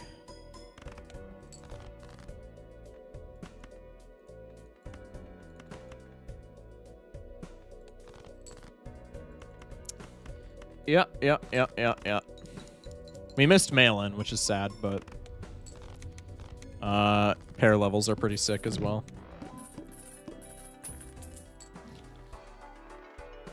Omen Globe. We do not need it at this point, but like it's kind of funny. Skip that. What are our skips? D6 and Buffoon. This wall is like a little bit scary, but a heavy emphasis on a little bit. There's like not many ways that we lose to wall. Pluto. I guess we aren't like planet blocking, so we can do that. Mail-in on Kings. You know what? You scared me with the eye comment, so I'm going to play another straight, and it's going to matter for eye for Supernova, because we already played another one. We'll get mail-in money here. Okay, with the frequency that straights are popping up in my hand, I'm like actually kind of scared. This is like, I'm not a religious man by any means, but like this is the game trying to tell me that we need to play straights. Next pair wins, so I'm just going to get the gold seal money and call it a day. If we top deck a king, that would be hilarious. We do not. That's okay. I don't need one. Despite being a doubter, I have to say this is a good start. This is like an unbelievably good start for Anaglyph. Yeah, GG, we just win. Rotate you out, buy you, pop the planets. We immediately scale that. Shock is the game telling you that you're actually straight. Yeah, maybe. Omen Globe, take a Mega Spectral. Yep, just another Immolate. Okay. Probably Immolate skip. I don't think onking anything here is that important. Unless it hits like exactly mail-in or exactly Supernova. Actually, is Onk here even that bad? I think Onk is greedy. I'm probably just immolating into skip. Hits a bunch of face cards too. Like, what is this run? There's Blueprint in that Wraith streamer. Trust. Bro's pandering for all the doubters. Obelisk. I mean, we could take that, but I'm not. I don't really feel like taking Obelisk there. I'm going to keep it a stack. What are you on? 6s? This probably just wins, no? If I play the rock. So I'll ship this. We get the gold seal money. That's still like hella points. Strength these bad boys into aces. Discard to try and get a little bit of mail-in value. Huge.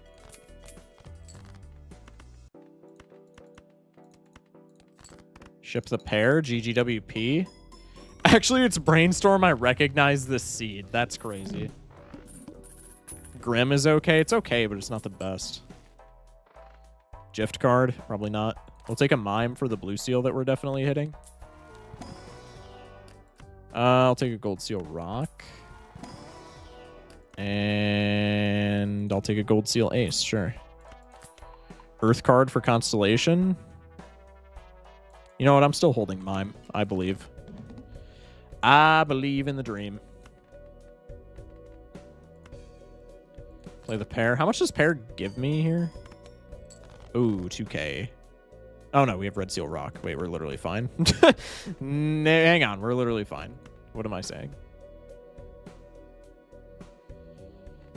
I'm a little bit worried, so I'm going to sell this mime for a judgment. Okay, now we're, like, definitely fine.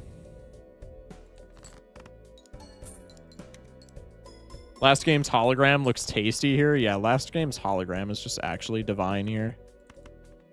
Like, that is gourmet shit here. Get the mail-in value. Maybe the one time in my entire life that I enjoy seeing misprint here. Misprint my goat. Crazy chat. Those chats only come from people who haven't played misprint. I have to cash out to see the boss blind. That's annoying. That's our boss. Water, that's meaningless. I don't want Eternal Chaos, nor do I want Perishable Rental Credit Card. That's just actually such a slap in the face. Perishable Rental Credit Card is crazy. Hex action? No. I don't feel like deathing anything in particular here either, so we'll just take an Emperor. Into a Priestess. Pop a Mercury. We can pop both. I should have popped the Jupiter after the pack, just a planet block, but it's fine because we always get Mercury. Hex the rebate, of course. Yeah, for sure. The only thing more inconsistent is Bloodstone. Yeah, deadass.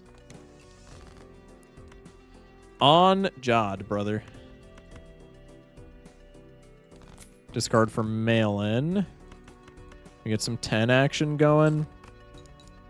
How much is pair making? Pair's making 8 grand. Dude, we're just off to the races, dude. This is such an incredibly good start. If I can play a 2-pair here, I would love that. Oh my god, 3 gold seals. I have dreams about runs that are this good on Anaglyph deck. That's crazy. I brought misprint to ante 7 and 8 more than anyone should. Yeah, because that number is 0 times. You should never bring those cards, or you should never bring misprint to those antes. That's like actually wild. I mean, wheel here is like not even that bad. Is it worth more than 12 bucks? No. But like all of these jokers aside from misprint, we could in theory take to the late game. Poly misprint? Absolutely not. Go next.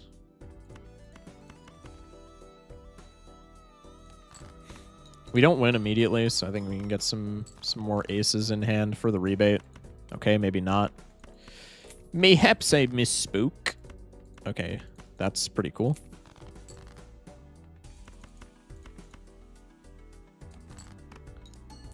Red seal action. I like gambling. Clearly.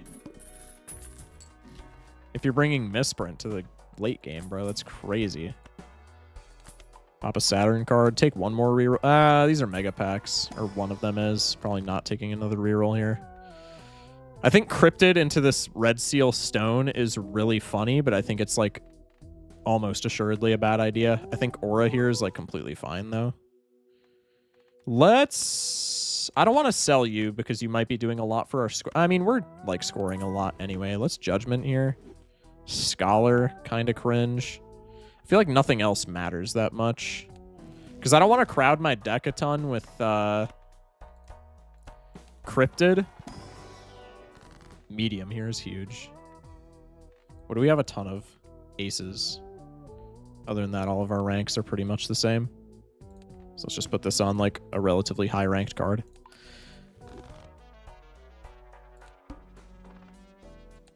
I don't know. I was saying something. I was in the middle of saying something, and I've just like completely forgotten what I said. Let's sell you, Judgment. That's really bad.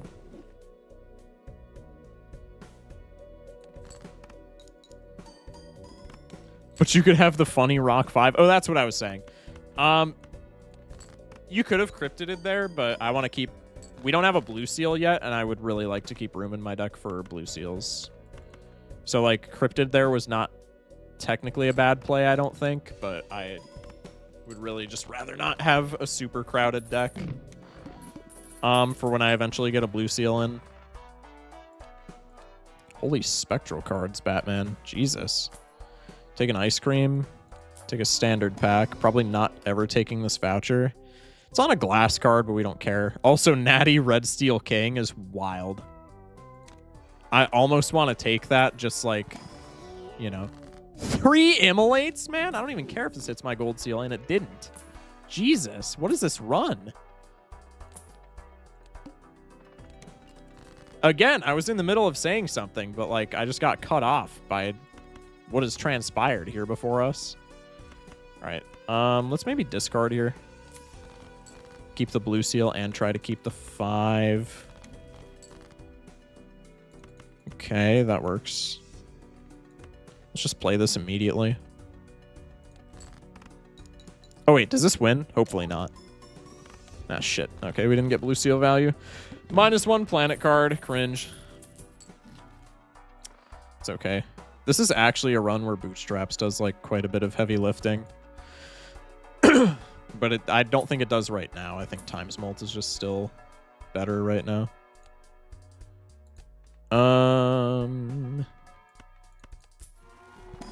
Hold that thought. You get a Mercury card and an Earth. Let's pop the Earth into the Mercury. Let's sell this Empress. Let's Fool for a Mercury. Let's take this Spectral Pack. Gold Seal. We have so many gold seals in the deck. This is wild. Put a gold seal on an ace. Duo here is probably just better than like Supernova, no? Supernova's plus 18 right now. And Duo is ×2, which is plus 30. I think it's just always Duo. As long as we have bus. If we crash the bus, then it's not better. But it's better than like either of these. Maybe Ice Cream. No, Ice Cream's like a ×2. Ice Cream is better to remove for like later in the game, but for right now, Ice Cream is doing a lot. I guess we are winning in one hand. We could probably get rid of Ice Cream. We could maybe even get rid of Mail-In, but like our deck is so thin that I think Mail-In just provides like giga value. We only have like a handful of face cards, though. I feel like crashing the bus is pretty difficult. Let's just take this Duo. I think this is fine.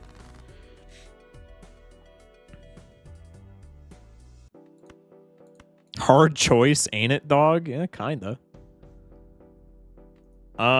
There's better discards. I don't think this wins, but we did upgrade our score quite a bit. But we also had a foil Red Seal Rock. Yeah, this doesn't win. Excuse me. Excuse me, God. Coughing up a storm. Okay. Mail-in value and purple seal. Moon doesn't matter, so I'm probably selling you for the blue seal. Hey, Vaco with the raid. How's it going? How's it going? How's it going? All right, we'll just win here. We get gold seals and planet cards. It's pretty sick. Raiders, we're trying to gold stake streak.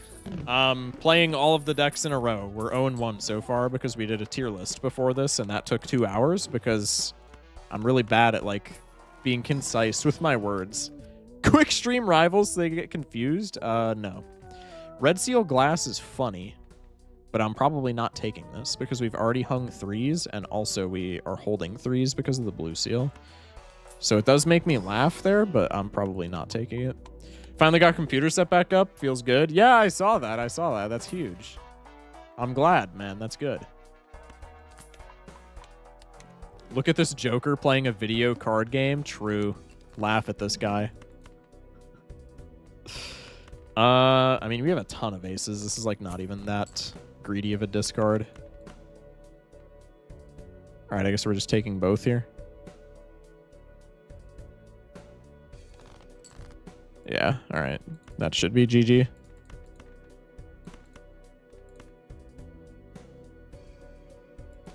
Keeping room for the planet. Yeah. We're chilling.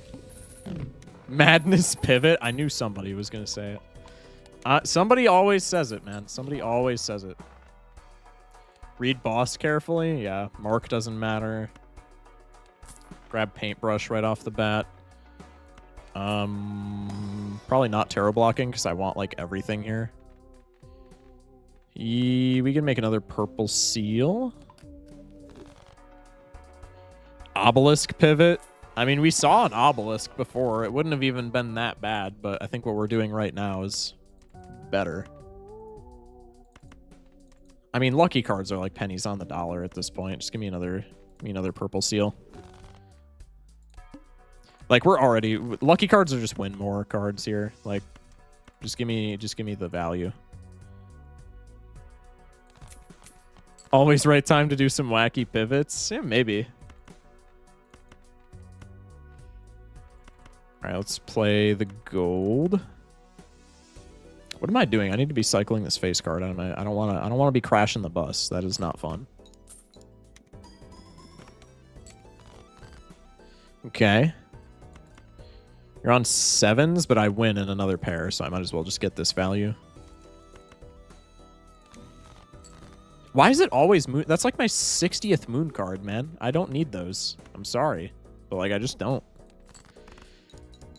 Get the gold seal value in the planet card. Can you briefly explain why obelisk is good to my feeble brain? In the very early game, it's like very easy to spam either high card or pair. And still like make it out of blinds. And then in the later game, after you have like 20 pairs or like 20 high cards played, you can just play anything but that hand. And obelisk times mult scaling is like so incredibly vast that you usually end up winning quite handily, if that makes sense. So with all the red, this is like this, dude, how many red seal 3s are we gonna see? How many red seals in general? Like these are, I wish I could have some of these standard packs on like, I was gonna say more difficult decks, but I guess this is like technically a more difficult deck. Burnt Joker, kind of cool, but a bit late. Middle of ante 6. Like, I love Burnt Joker, but it feels kind of awkward here. Also, maybe clashes with Mail-In a little bit, and Mail-In's still doing, like, a pretty great job with providing us value.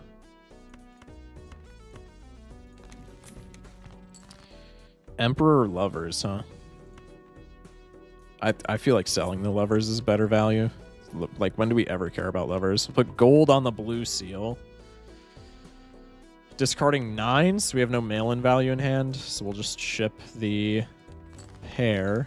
I actually don't know if this wins. I don't believe it does. Nope. Halfway there.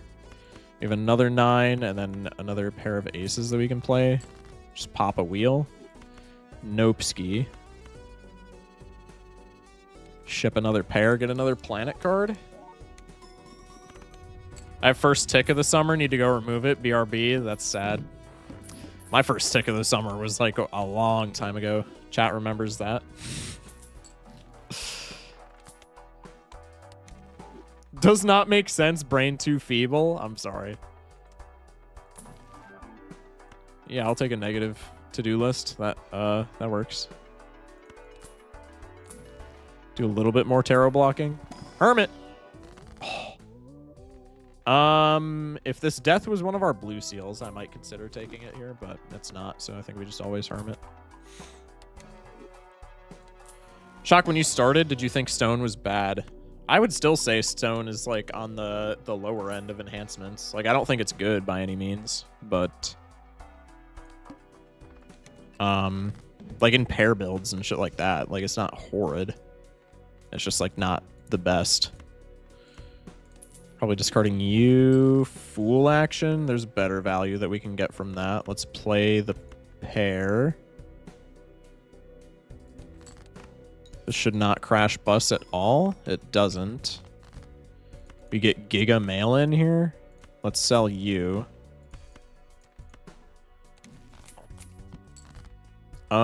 We could wheel and then fool wheel, or we could fool Mercury. I think fool Mercury is probably more tangible value, so we'll just do that. Fun fact, to-do list says Joker. Yeah. I always thought Stone was terrible in U-Shock, but I thought it did not work with other cards. Like, you have to play Stone alone. I think I thought that initially for, like, when I was super new to the game. And then I locked in, and I was like, oh, that's not how it works. And then it was, like, kind of good in my brain. All right, here's the eye to just piss on our parade. Nope, pillar. That is completely reasonable. I forgot to fool the Mercury, so we're just wheeling twice. Nope skis for both. Kind of sad, but what can you do? Supernova comes back. Probably don't care. No Mercury in here, but a failed planet card is still constellation scaling, so, like, who cares? And we get a Mercury in there. And to-do list is on pair. Wait, we're so rich. We are inexplicably wealthy. Nothing, no discard value, so we'll just play the pair. Cool 90 grand. Not bad. Next pair wins, so we'll just discard for, like, purple seals and mail-in. Somebody in chat said, we're rich! I got that reference. Okay, more mail-in. We get 2 gold seals and a planet card. That's a pretty successful venture, if I do say so myself. Bunch of money and a Mercury card. That's pretty sick. Shock, when is the blind tier list? Like bosses? I could be convinced to do one. I think that'd be kind of fun. Here's Banana, way too late. We'll take the Jupiter card. Showman. Same exact Showman, just in a different shop. Crazy. When I found out it's good and works with other cards, it actually goes well with pair build. We don't want too many of them, just because they can like kind of get in the way of your deck. But they are pretty good with pair builds. I think it's way too late for Temperance here is fine. It's way too late for Blue Seal as much as I might want to take it. And Aura here is, like, again, just pennies on the dollar. I think it's between Temperance and Hungman, and I want a Hungman because I know damn well if I don't, I'm gonna accidentally crash my bus, and then it's just gonna be over for me. And we'll make lucky cards here. Get rid of the ice cream for that Canio. What do you mean Canio? First off, we've, like, hung all of our face cards. Second off, there was not a Canio anywhere in sight. Hello? All right, we'll play the pair. Play another gold seal pair. Yeah, no mail-in value, so we'll just play the extra gold seals. Put the money in the bag, bro. Cantio. Perhaps. Another Hungman's pretty sick. There's the hologram, like, way too late, but it's still impactful, so we take it. We'll just take a shit 2, I guess. Into the Arcana pack. Deja Vu's kind of funny, but, like, do we care about it that much? Probably not. We can hang him. And then I'll just make a random Red Seal Ace, because I don't think anything else in that pack is, like, actually meaningful whatsoever. Discarding 9s and 10s to the mail-in and for purple seal value. Pop an Emp. Another Hungman. We'll just hang him immediately. We have value 5s. What don't we have value on? 6s. No. Yeah, none of our 6s look to be particularly valuable. So we'll hang a 2 and a 6. Actually, we'll just hang 2 6s because we at least have, like, molt 2s. That probably doesn't matter, but, like, maybe it will. Play a debuffed pair. Shouldn't matter. We score Giga points. We get a slightly better mail-in. The Gold Seal Rock doesn't matter because it's debuffed, so we'll just full discard here. Pop the Tempe immediately so we can get Blue Seal value. The lucky cards have potential to be more money, but the 5s are guaranteed money. So we'll just ship the 5s. Then we get the planets. Shock, did you think when you began with this game that hologram mult gets removed when you hung cards? I don't think I thought that. I just kind of slept on hologram until I played Gold Stake, because like holograms, it's good in other builds, but like it really shines in pair builds, and I just didn't really mess with pairs until Gold Stake.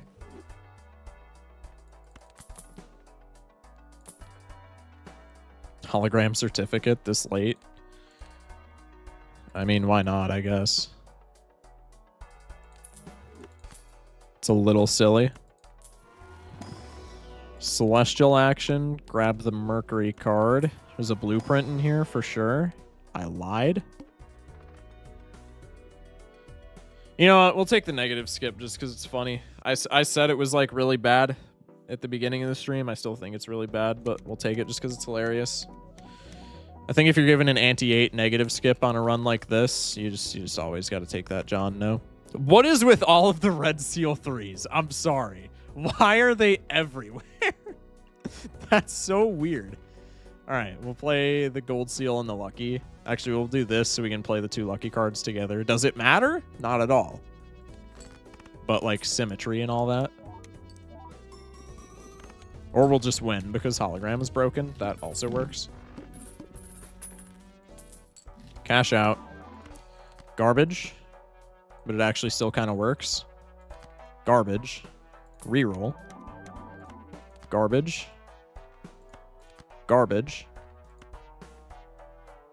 Somewhat relevant with all of the negatives. W ginger syrup if they're in chat. Garbage. Actually kind of funny. All right. Celestial action. Nothing that we care about, but again, still Constellation Molt. God, Amber Acorn's going to be so obnoxious. There's the Chad. We'll just re-roll down. Another Chad.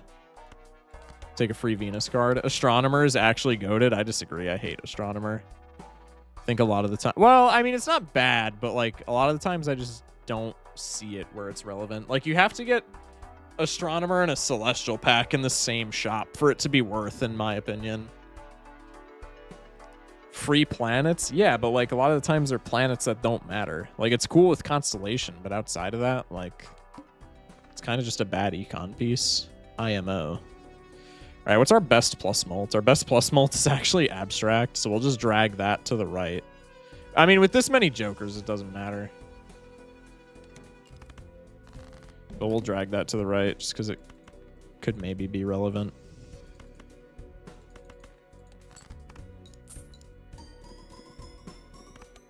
Bro, all of our times molt ended up on the left. That's crazy.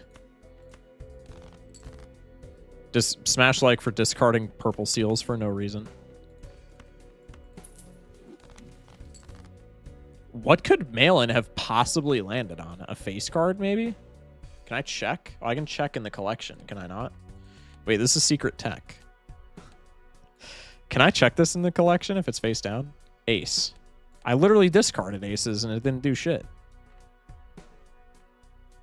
I think you maybe can't check. Check. I mean, the blue seal doesn't matter. We're winning here anyway. We'll just ship the pair. Nice. Paid rent on like 60 things. Dude, if I was C++ing, that would have been the perfect run. Inquired with the follow. Welcome in. Appreciate the GGs in chat. That was easy. Most times I feel like you find ticks from your ass or something like that, and it's very hard to get out. Yeah. Mine was on my leg, and like mine didn't end up being anything like weird, but like, dude, I got a gnarly rash from the tick that I had earlier this summer. But I just took some meds for it, and then it's seemingly been fine. All right. 1-1. Not bad. I think we'll play until the end of the roster, and then I'll kick it to somebody else. So we'll go Plasma and Erratic, and then call it a day.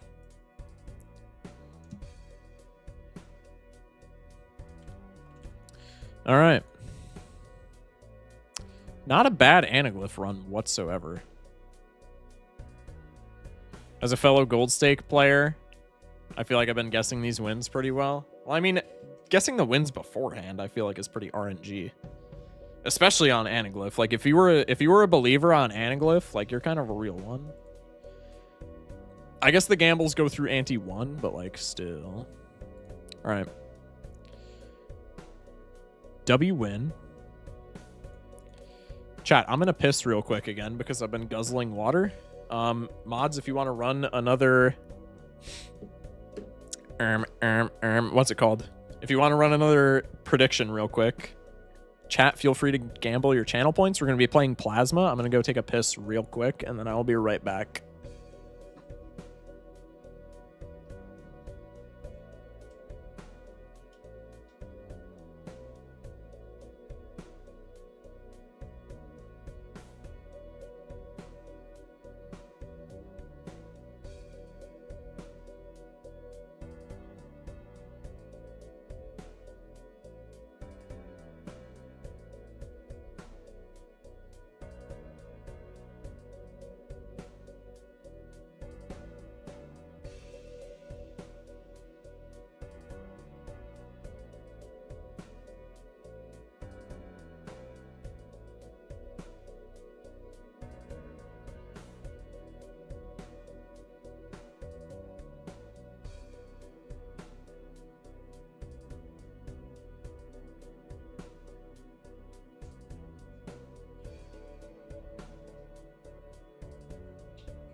I got limes from a tick. I thought I did. And so did the doc because they put me on meds for it, but like I didn't. So far nothing has come of it, so like hopefully I didn't. But yeah, that is like not a fun experience whatsoever. Oh, excuse me. All right. Lock in for Plasma. No investment tag, big sad. Did we top deck a straight? No, we top decked almost a straight. Go for the flush action. Excuse me. 3 clams. Nothing here looks incredibly enticing. I think I'm just going to save money. So this is what I was talking about with checkered deck in like the tier list. Like, dude, being able to just like skip shops that give you garbage on Plasma deck because you can just win in one hand. Like, it's so nice. Can someone believe on this guy, please? Everybody's doubting because I just did the tier list where I ranked Plasma as like really bad. Okay, honestly, Space, if we just decide to play 2-pair right now because of like how relatively spammable it is, Space Jonkler, I feel like is not even that bad. I'm taking this Hermit immediately. Let's open the standard. Purple seal. This might be a throw, but like planets on Plasma deck are kind of important. So if we just spam a bunch of 2 pairs, I feel like this usually goes kind of well.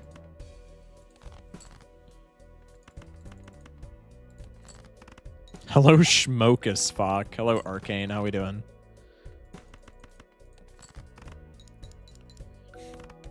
Space Joker is a dream and dream is good. Exactly. See, Vaco gets it. Vaco gets it. $10. Credit card I don't love, but I think you always take it just because it's net positive. Flower pot, not great. Let's take the standard. Literally nothing in there. That's so sick. Top up. I think we just save money because we can probably get through this boss.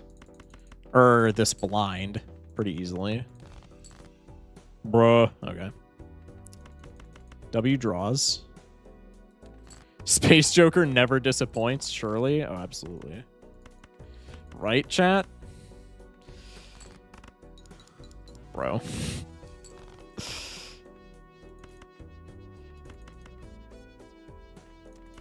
We might be cutting it close, so I might just play the full house here. If this Space Joker procs on the full house, I am crashing out. Like, how much is the scoring discrepancy for 2-pair? If this gets me like 1,000, I'm like kind of fine with it. Yeah, see, it's 729. I'm just playing the full house. It's gonna proc. Okay.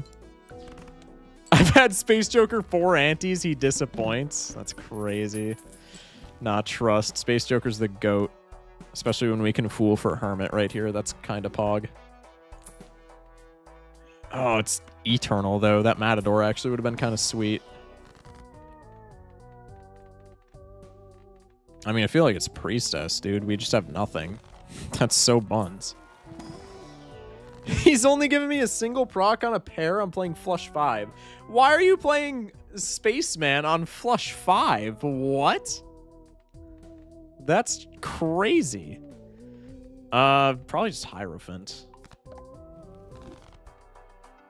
God, I need to reroll again. 8-ball, we're saved. 8-ball is a $5 Joker? Are you shitting me? That's highway robbery, dude. How do people defend this guy? Please proc. Oh my god. That actually adds like so much to our score.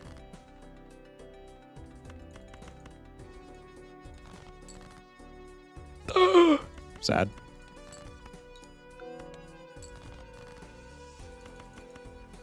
Please proc. Absolute bum. I grabbed him to pivot into pairs, but he never procced, so I couldn't pivot into pairs. Honestly, kind of real. Uranus, pretty cool. We finally get some value. Let's see if we can get another one, maybe. We'll take the straights. Sly Joker's cool if he's not Eternal. I feel like Space Joker being Eternal is already like pretty damn risky. We'll take Clearance Sale. That's probably going to bite me in the ass because that is a little bit greedy, but I think we'll be fine. Play the 2 pair. We got to be wary of the mouth. Okay, Space Joker's popping off. This is good. I guess we don't have to be wary of the mouth. Never mind. Forget I said anything. 10 clams. Rebate's really cool. Let's take you. No blue seal, but that's something we could death on Plasma for sure. Temperance is $4. That's actually buns. What are you on? 6s? I really want to death this 5 into a 6 for Malin, but like we just can't do that, right? I think we just take the Temperance. Get a refund. Go next. You need to trick Spaceboy to proc your hands. That grin is not up to anything good.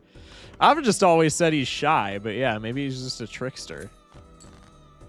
Usually I give him words of encouragement and he procs, but maybe he's just actually a trickster. Maybe he's just up to no good, man. No, surely he's a nice guy, right? Okay, he didn't proc. Maybe he is up to no good. I don't know, man.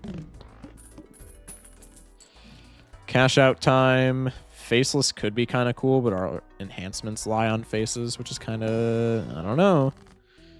Fool for Temperance, we're saved. Let's just make gold, I guess.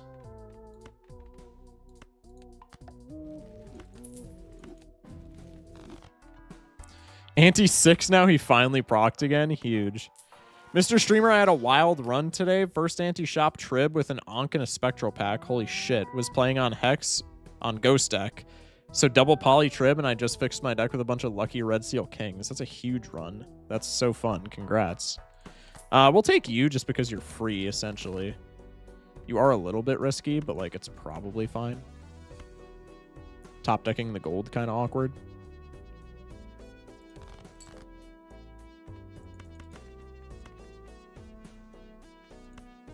See ya.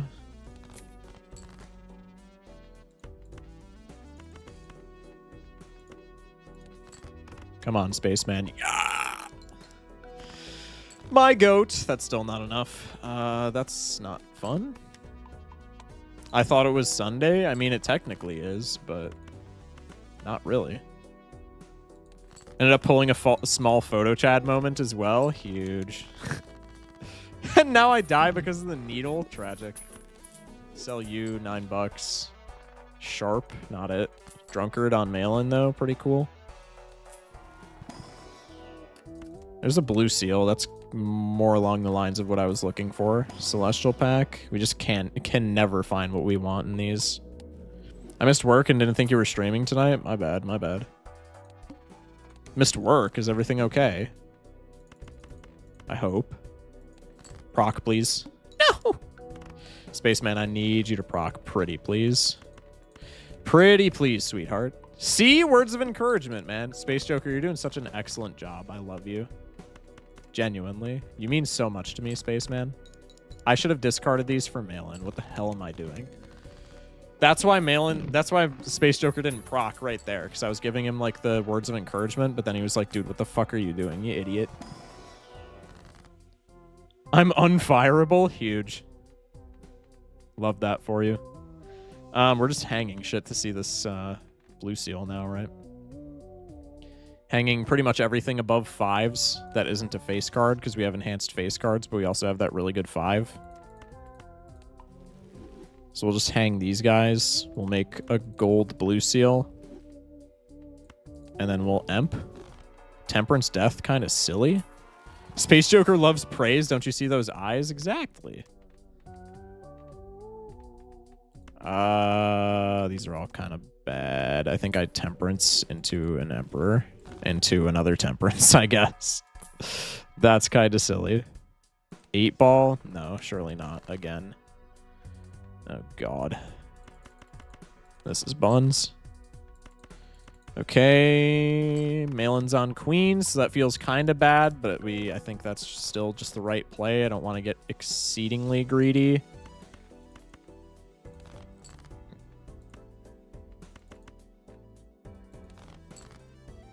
Okay, that's huge.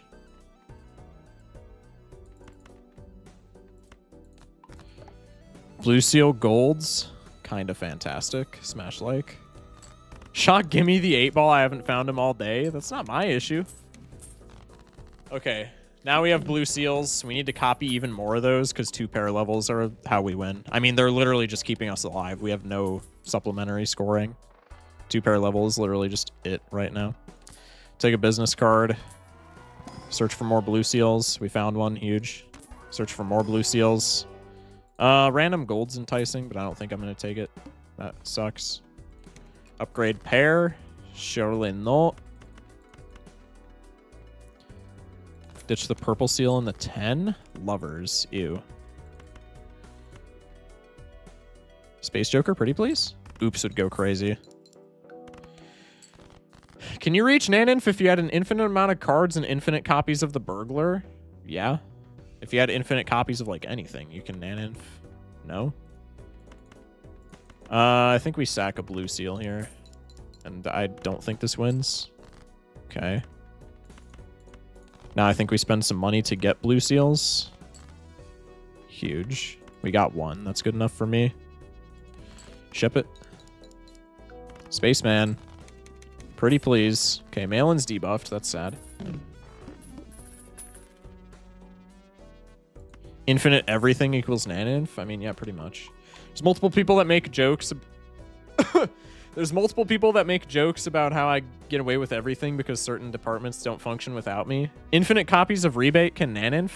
I mean, indirectly, because that's infinite money, which can buy you Naninf. No? But, like, okay, I see what you mean now. Oh, Square Joker's so bad here. Mime can give us more blue seals, so I'm fine with taking him. That's buns. What's in my Fool? Probably just Uranus, no? Oh, Hermit's in my Fool? No, fuck that. I'm not taking that. The rare hollow Jimbo. But you don't have enough Joker slots? Well, I mean... yeah, I guess. Wii Joker. Is this a pivot? How many 2s do we have? We have 2s. I mean, Wii Joker's kind of nuts. I don't think we can afford 2 rentals, though. So let's get rid of the Mime. Wii Joker is a little silly. And we haven't hung, like, any 2s. So I think that's fine, honestly. Mucho aces, because we have the blue seals, though. So aces probably suck. Ugh. Bunch of 5s, bunch of 4s. Rye with the raid and vibes with the follow. Appreciate y'all. How did stream go? I don't want to hang 5s. I think we do this. Or maybe even this. Do we have, like, enhanced 3s? No. I think this is a proper hang.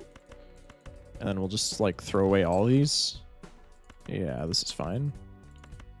Let me do this. Stream as well. How's things over here? Not bad, not bad. We opened with a little tier list action, and now we're just gold staking it. It's not going so bad, man. Okay, we do get 2s for the Wii. Spaceman, you're kind of hanging me out to dry here, dude. Can't nan with infinite copies of Trib because you can't you can't get out of the scoring animations. Yeah, that's true. I guess you kind of got me there. Okay, antimatter's hilarious. But it doesn't really matter right this second. But, like, we're definitely taking this, no? Flint here sucks. Flint here is so bad. I think we have to take this foil card just because Flint is, like, that oppressive. Because literally all of our scoring right now is coming from planet cards. What did we tier list? We did gold stake deck tier list. I think we just always hang them. Like, our blue seals are so important, and finding our 2s. We could maybe death and then trying fool, but that seems kind of meaningless. Just do this. Strength aces into 2s as well. I like that. I like that. We can ditch these guys. Okay.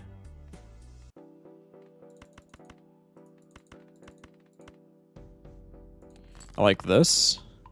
Thank you, Spaceman. Very cool. Okay. Let's make these into 2s just so we can maybe play them into the Wii. And then let's play the Wii. The Wii hand. Alright, suddenly Fool doesn't feel... Fool. Suddenly Flint doesn't feel super scary.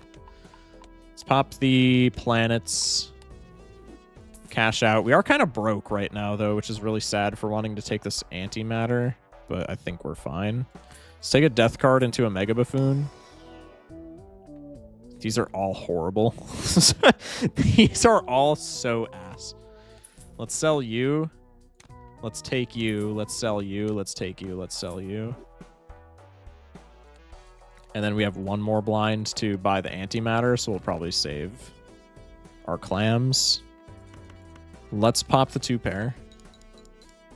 Can you nan with infinite amounts of Shiko? Probably against the right boss blind. Well, are we counting the Shiko, like, hand size glitch as being something there? Because if we are, I feel like that's relevant.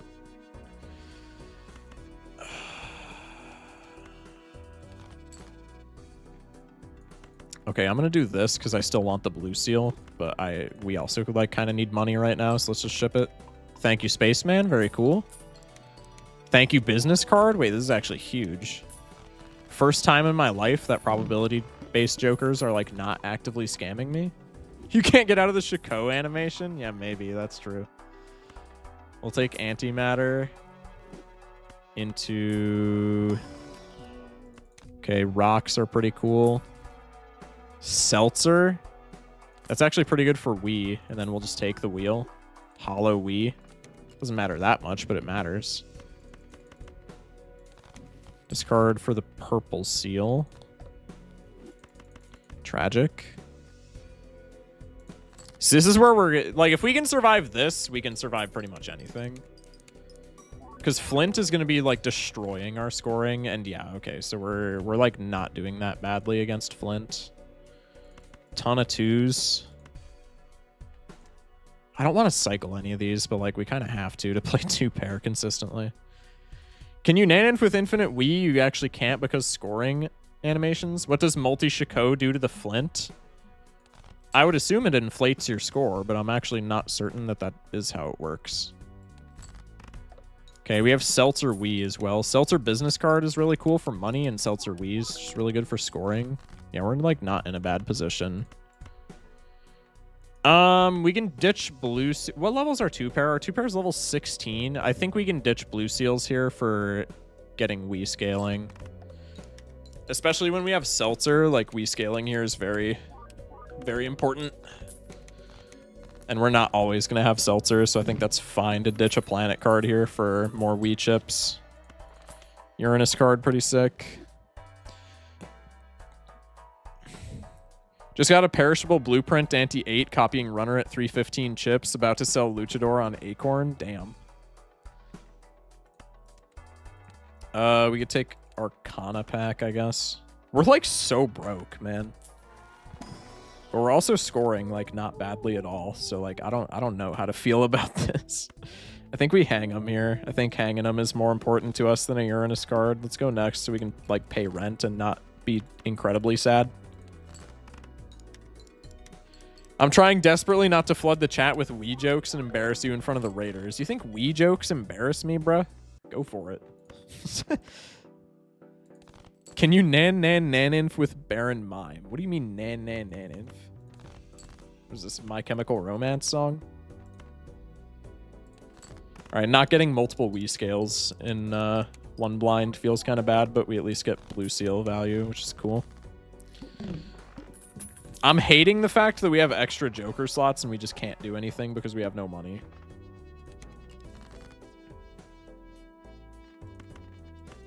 I think I'm ditching these once again for chips. Shiko doesn't reverse the boss blinds, it just deactivates them through brute force, which inherently breaks certain boss blinds when they modify a specific value regarding the blind. Yeah, but it reverses them when there's multiple copies of Shiko, which is what we're getting at.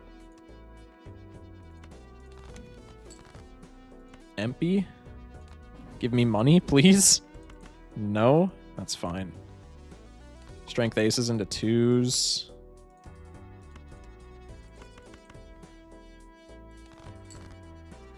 Shit.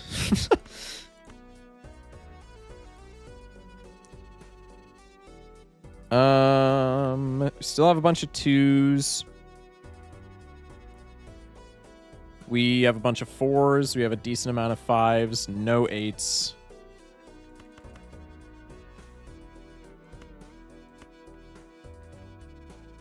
I think this is probably our best bet. So 17 Shikos make the wall the best boss blind? Yeah, I'm pretty sure. I'm like almost certain that's exactly how it works. I'm hating that we have to play all this gold, but I would rather be broke than dead. That's just like my mantra for gold stake, right? Usually if you're broke, you're eventually dead, but like not always.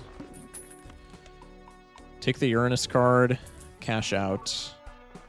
Foil's pretty cool. Are we strong enough to go against the Goad? Most likely. So I think I'm just going to save my clams.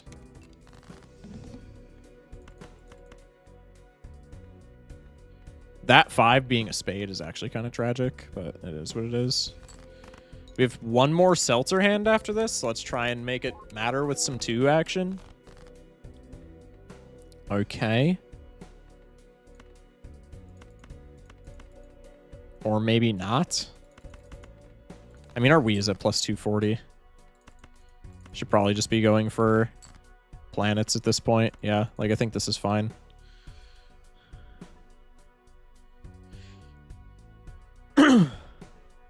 Okay. Ship it. No, I didn't. Fuck. Okay, it's fine. -1 planet card. Sad. All right, we do have a bunch of money, though. Uranus action. I'm going to sell him for money. Paintbrush is actually, like, kind of cool. Please give me a hermit. Oh, Temperance is so ass, but, like, it's profit. Is Shiko copyable with Blueprint Brainstorm? No, it is not. Almost threw on Acorn, forgot to move Jokers. That would have been so sad, man. Specification between Shiko reversing blinds and deactivating them is very important, which is why I specified that it breaks them due to value manipulation rather than inherently reverses them. I mean, yeah, but if you have 2... I'm so confused. All right.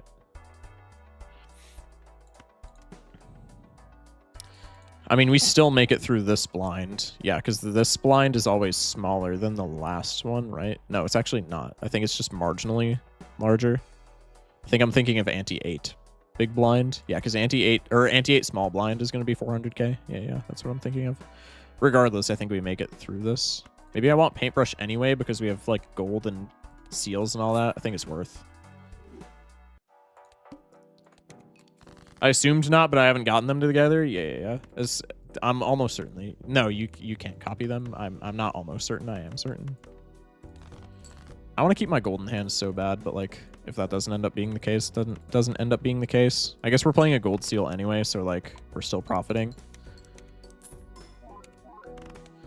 Nice.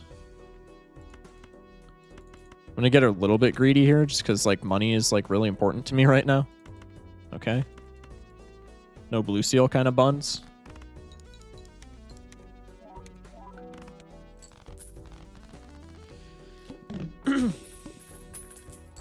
$5. Go for buffoon. This is so bad. Take misprint, I guess. Sure.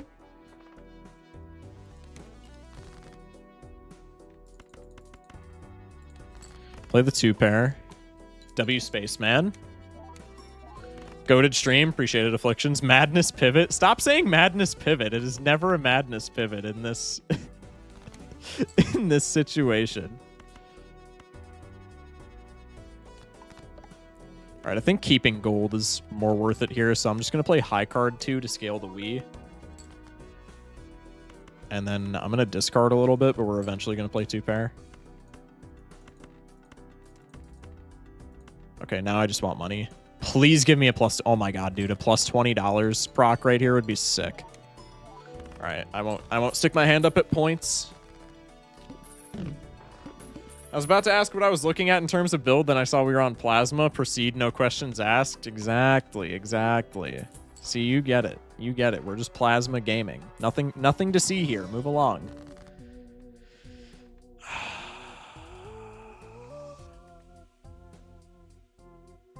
I think we always just still hang them here now. Hang 3s and aces.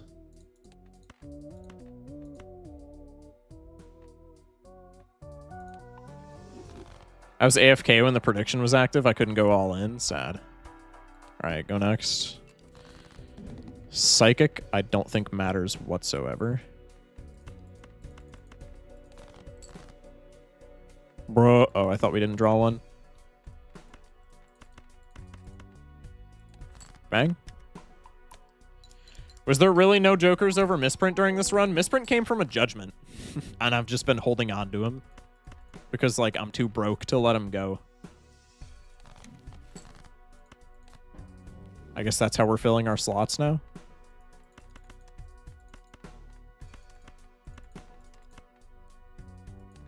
What's up, Cheese? Would you rather 18,839 Shakos or 1,683 Tribs?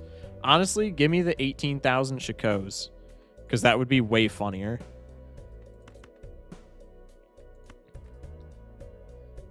All right, we get money. We pay the rent for free, and we get a blue seal. This is fine.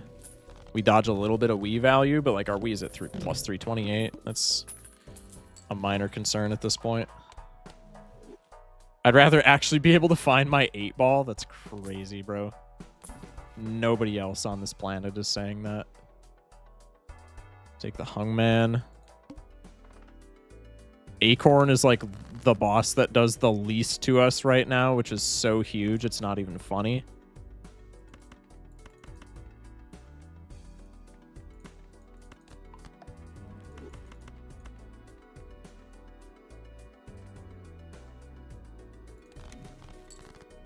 Another Chariot card, kind of big. Hang him, play the 2-pair. Spaceman? Damn. We do get Wii value, though, which is kind of hot. Let me discard. Big. Free rent. Level up from Spaceman. Level up from Blue Seal. We're cooking, chat. We're cooking. No, like, magic fireball.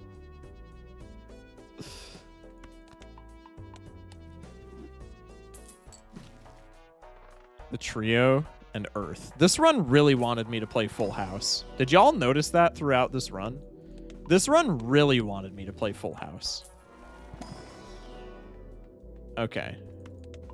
W Celestial packs. Very cool. Very pog. Okay.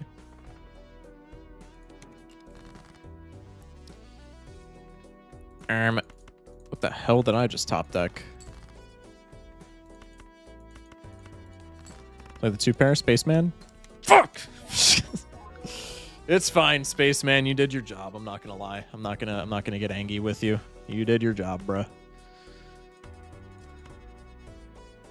All right, we'll play this. W. Huge.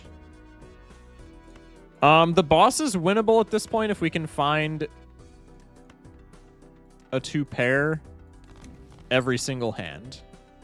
Which, like, that sounds difficult, but I think it's actually pretty achievable. Would you rather 18 mimes or 18 negative showmen? 18 mimes and it's not close.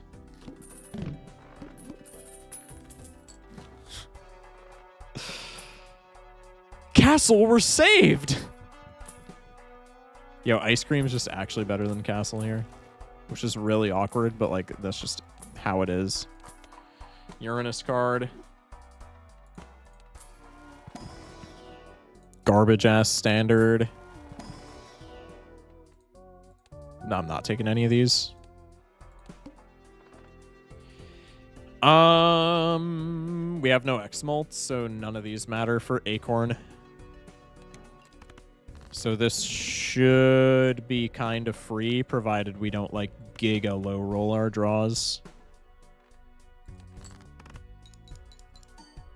W plus 20 Molt. That's definitely relevant, chat. Whoa, what the hell? How did we... Hello? Oh, we have ice cream. I forgot we had ice cream. I was like, how are we scoring so high now? All right. Let's just put the win in the bag then.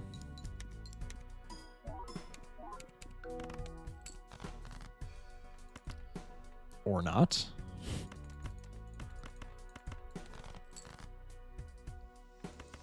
Okay, now let's put the win in the bag.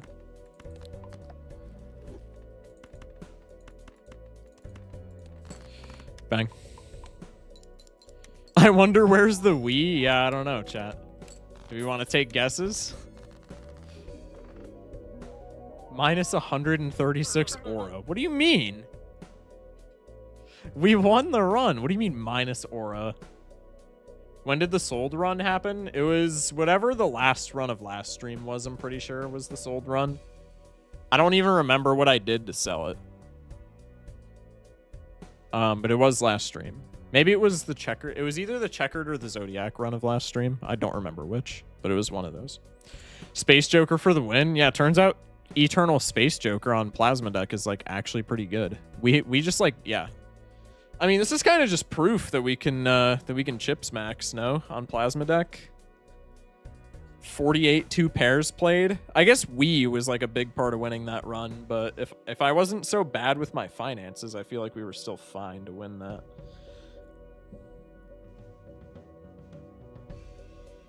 Believers stop being broke, bro. All right.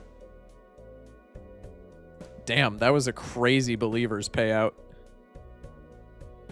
That was a crazy Believers payout. Hell yeah.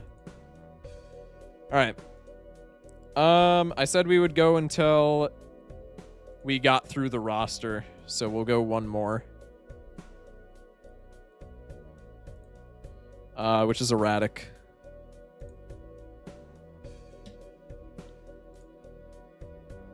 Winning with negative money? I mean, yeah, we were broke for like a lot of that run, but we had a bunch of value as well, so like it's kind of cool. All right, W prediction. Thank you, mods. Last run of the night. Do we think we're going to win on erratic?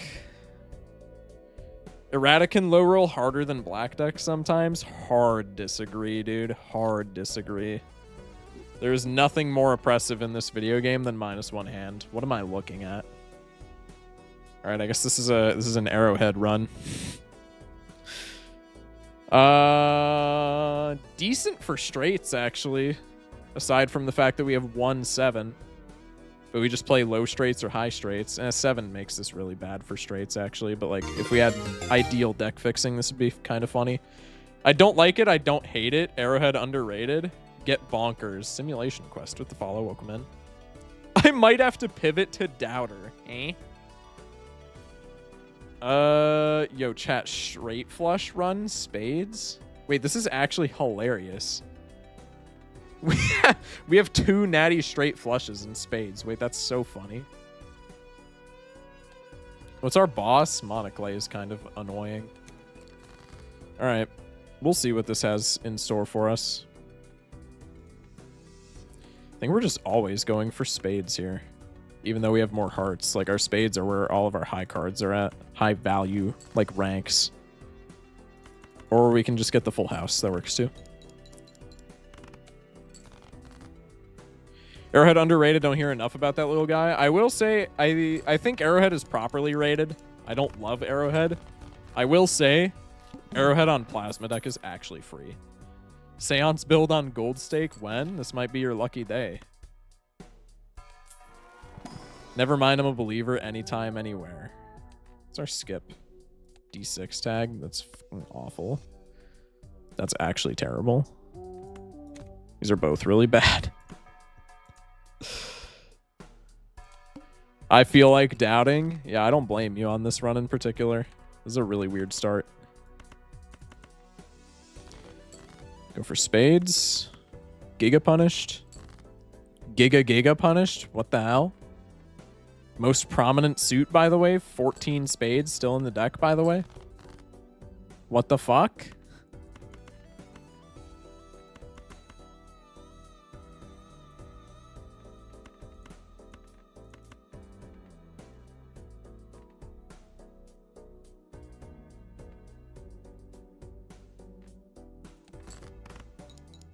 Full skip to anti-8 boss. Yeah, true.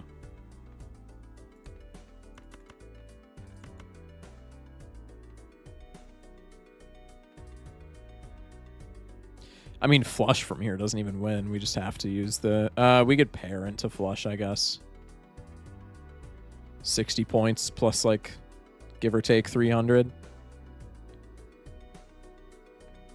If we low roll on the flush, we might still die. I think pair here is fair. Okay, we're fine. Can't you just skip all the blinds and the boss blinds to get to ante 39? First off, bars. Second off, no. Why did you have to be perishable? You could have been so good. No. You were the chosen one. Why? Why did you have to be perishable, man? This could have been the silliest run to ever silly run. God damn it. That's tragic. Alright, I think we take the Celestial Pact for best chance at survival here. That's awkward as shit. I'm selling you because I'm not skipping ever. Let's go next. Yeah, surely on Monoclay we get a straight flush, right? On the deck where we physically can't get a straight flush unless we get, like, turbo lucky. Just close the game and you can skip everything? I mean, I guess that's true. That chatter's kind of cooking, to be fair. I mean, realistically, we get out in 3 hands. I think this is fine. Maybe not. God, we need something in this next shop. This is a perfect amalgamation of today. Yeah. Please, any Eternal plus Molt Joker, please. Oh, it's rental. Son of a bitch. Also, I wouldn't have enough money for Madness in the first place, so, like, never mind.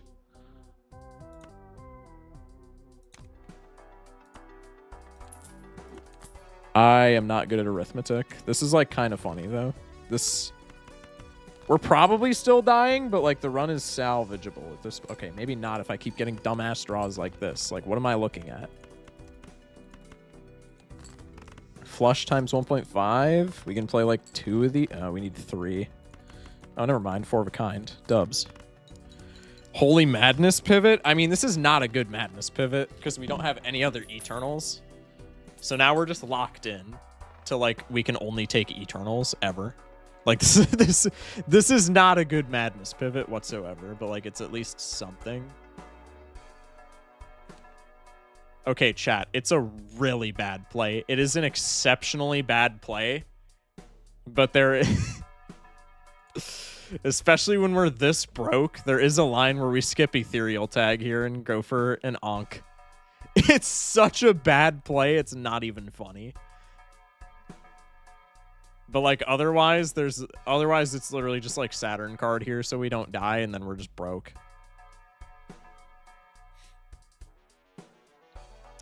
Flush is 400 points right now, so we need to play all 4 flushes to get through this big blind. That's just not feasible. The fact is that it's funny. Okay, like unironically, it's either ethereal tag here or Saturn card to stay alive, and Saturn card is like debatably just as bad because we're on erratic deck. I'm just gonna take the ethereal tag. Onk. Fuck. Okay, cryptid is like not horrible, but it's not good. Maybe we just take Grim for like gold cards or some shit. We have 4 aces. How many 2s do we have? Copy 4s and do like 4 of a kind. Just cryptid the madness? Wait, you're so right.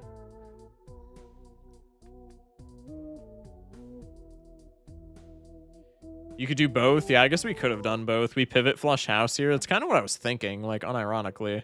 If we just copy naked queens or even naked 10s, like it's not a good flush house pivot, but it's a flush house pivot. We are into this boss though, so we like almost assuredly just die, but it is what it is. No, we definitely draw the flush house. What am I saying? We absolutely draw the see?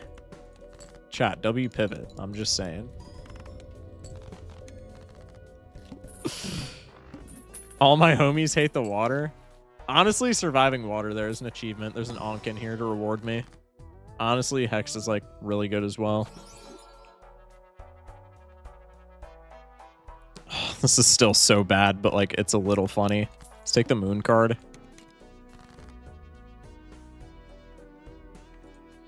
What can we flush house for clubs? 6s and jacks.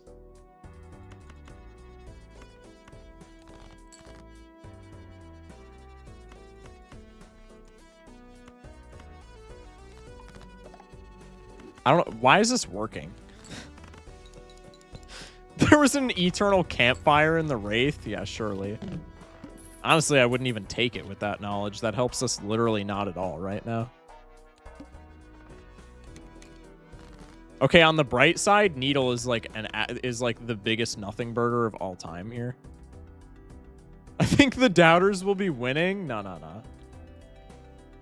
Soul in the Arcana, which was $6 extra.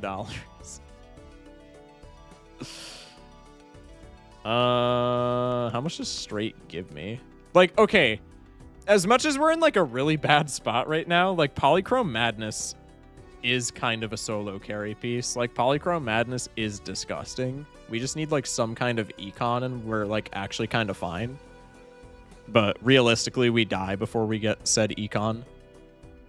Also, if I play the straight, we're throwing away like all of our flush house potential because we're throwing away one of our 4 queens of spades and we're throwing away like, I guess we're not throwing away 6 of clubs. We only have 2 8s of, no, we have 1 8 of clubs. What am I saying?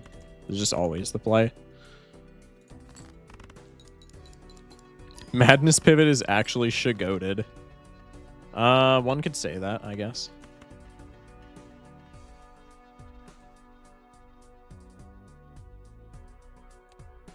I go for the clubs.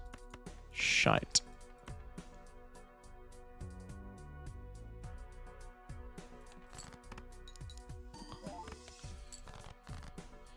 Madness. Yo, Shock, I recognize the seed.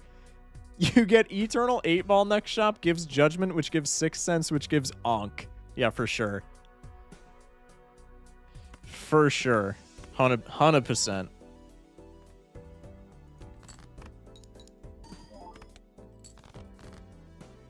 Oh, for fuck's sake.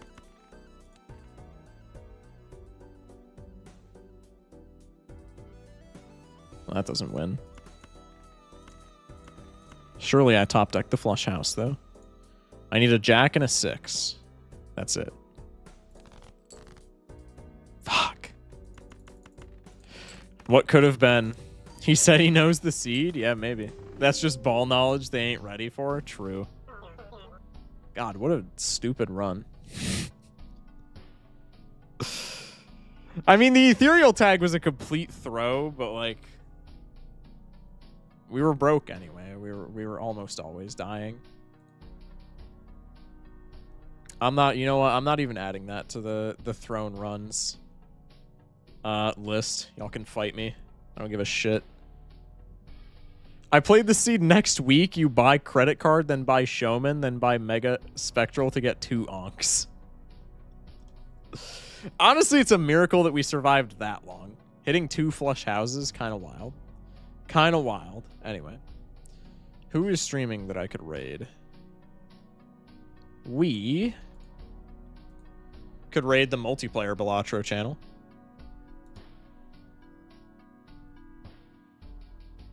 Or there are just like a bunch of random streamers. That's pretty much it. Chat, do we want to raid a random streamer or do we want to raid multiplayer Balatro stream? Make a new category for throne run that we're worth throwing? No, I'm not doing that. K fights you, bro. Random? Random. All right, we'll raid a random streamer. That works.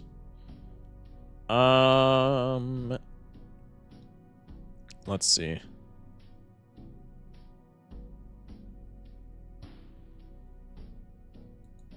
100%ing Balatro, huh?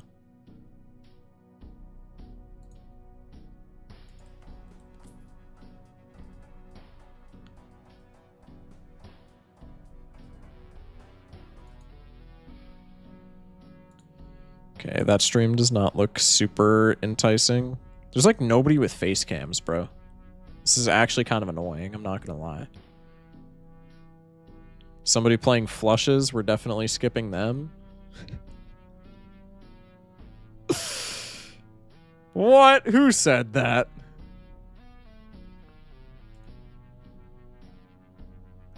All right, what about you?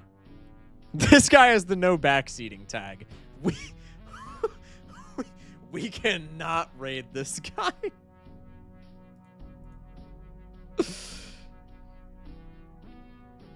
I thought random meant like any stream, not ba la la. I mean, we could do that too. Could raid flats. Just kidding. There's nobody that I know that's streaming right now. Like, just in general, not even like in the Balatro category. Yeah, we cannot raid that dude if backseating is not allowed. Dude, everybody else just doesn't have a face cam or they're... what's it called? Or they're like a different language.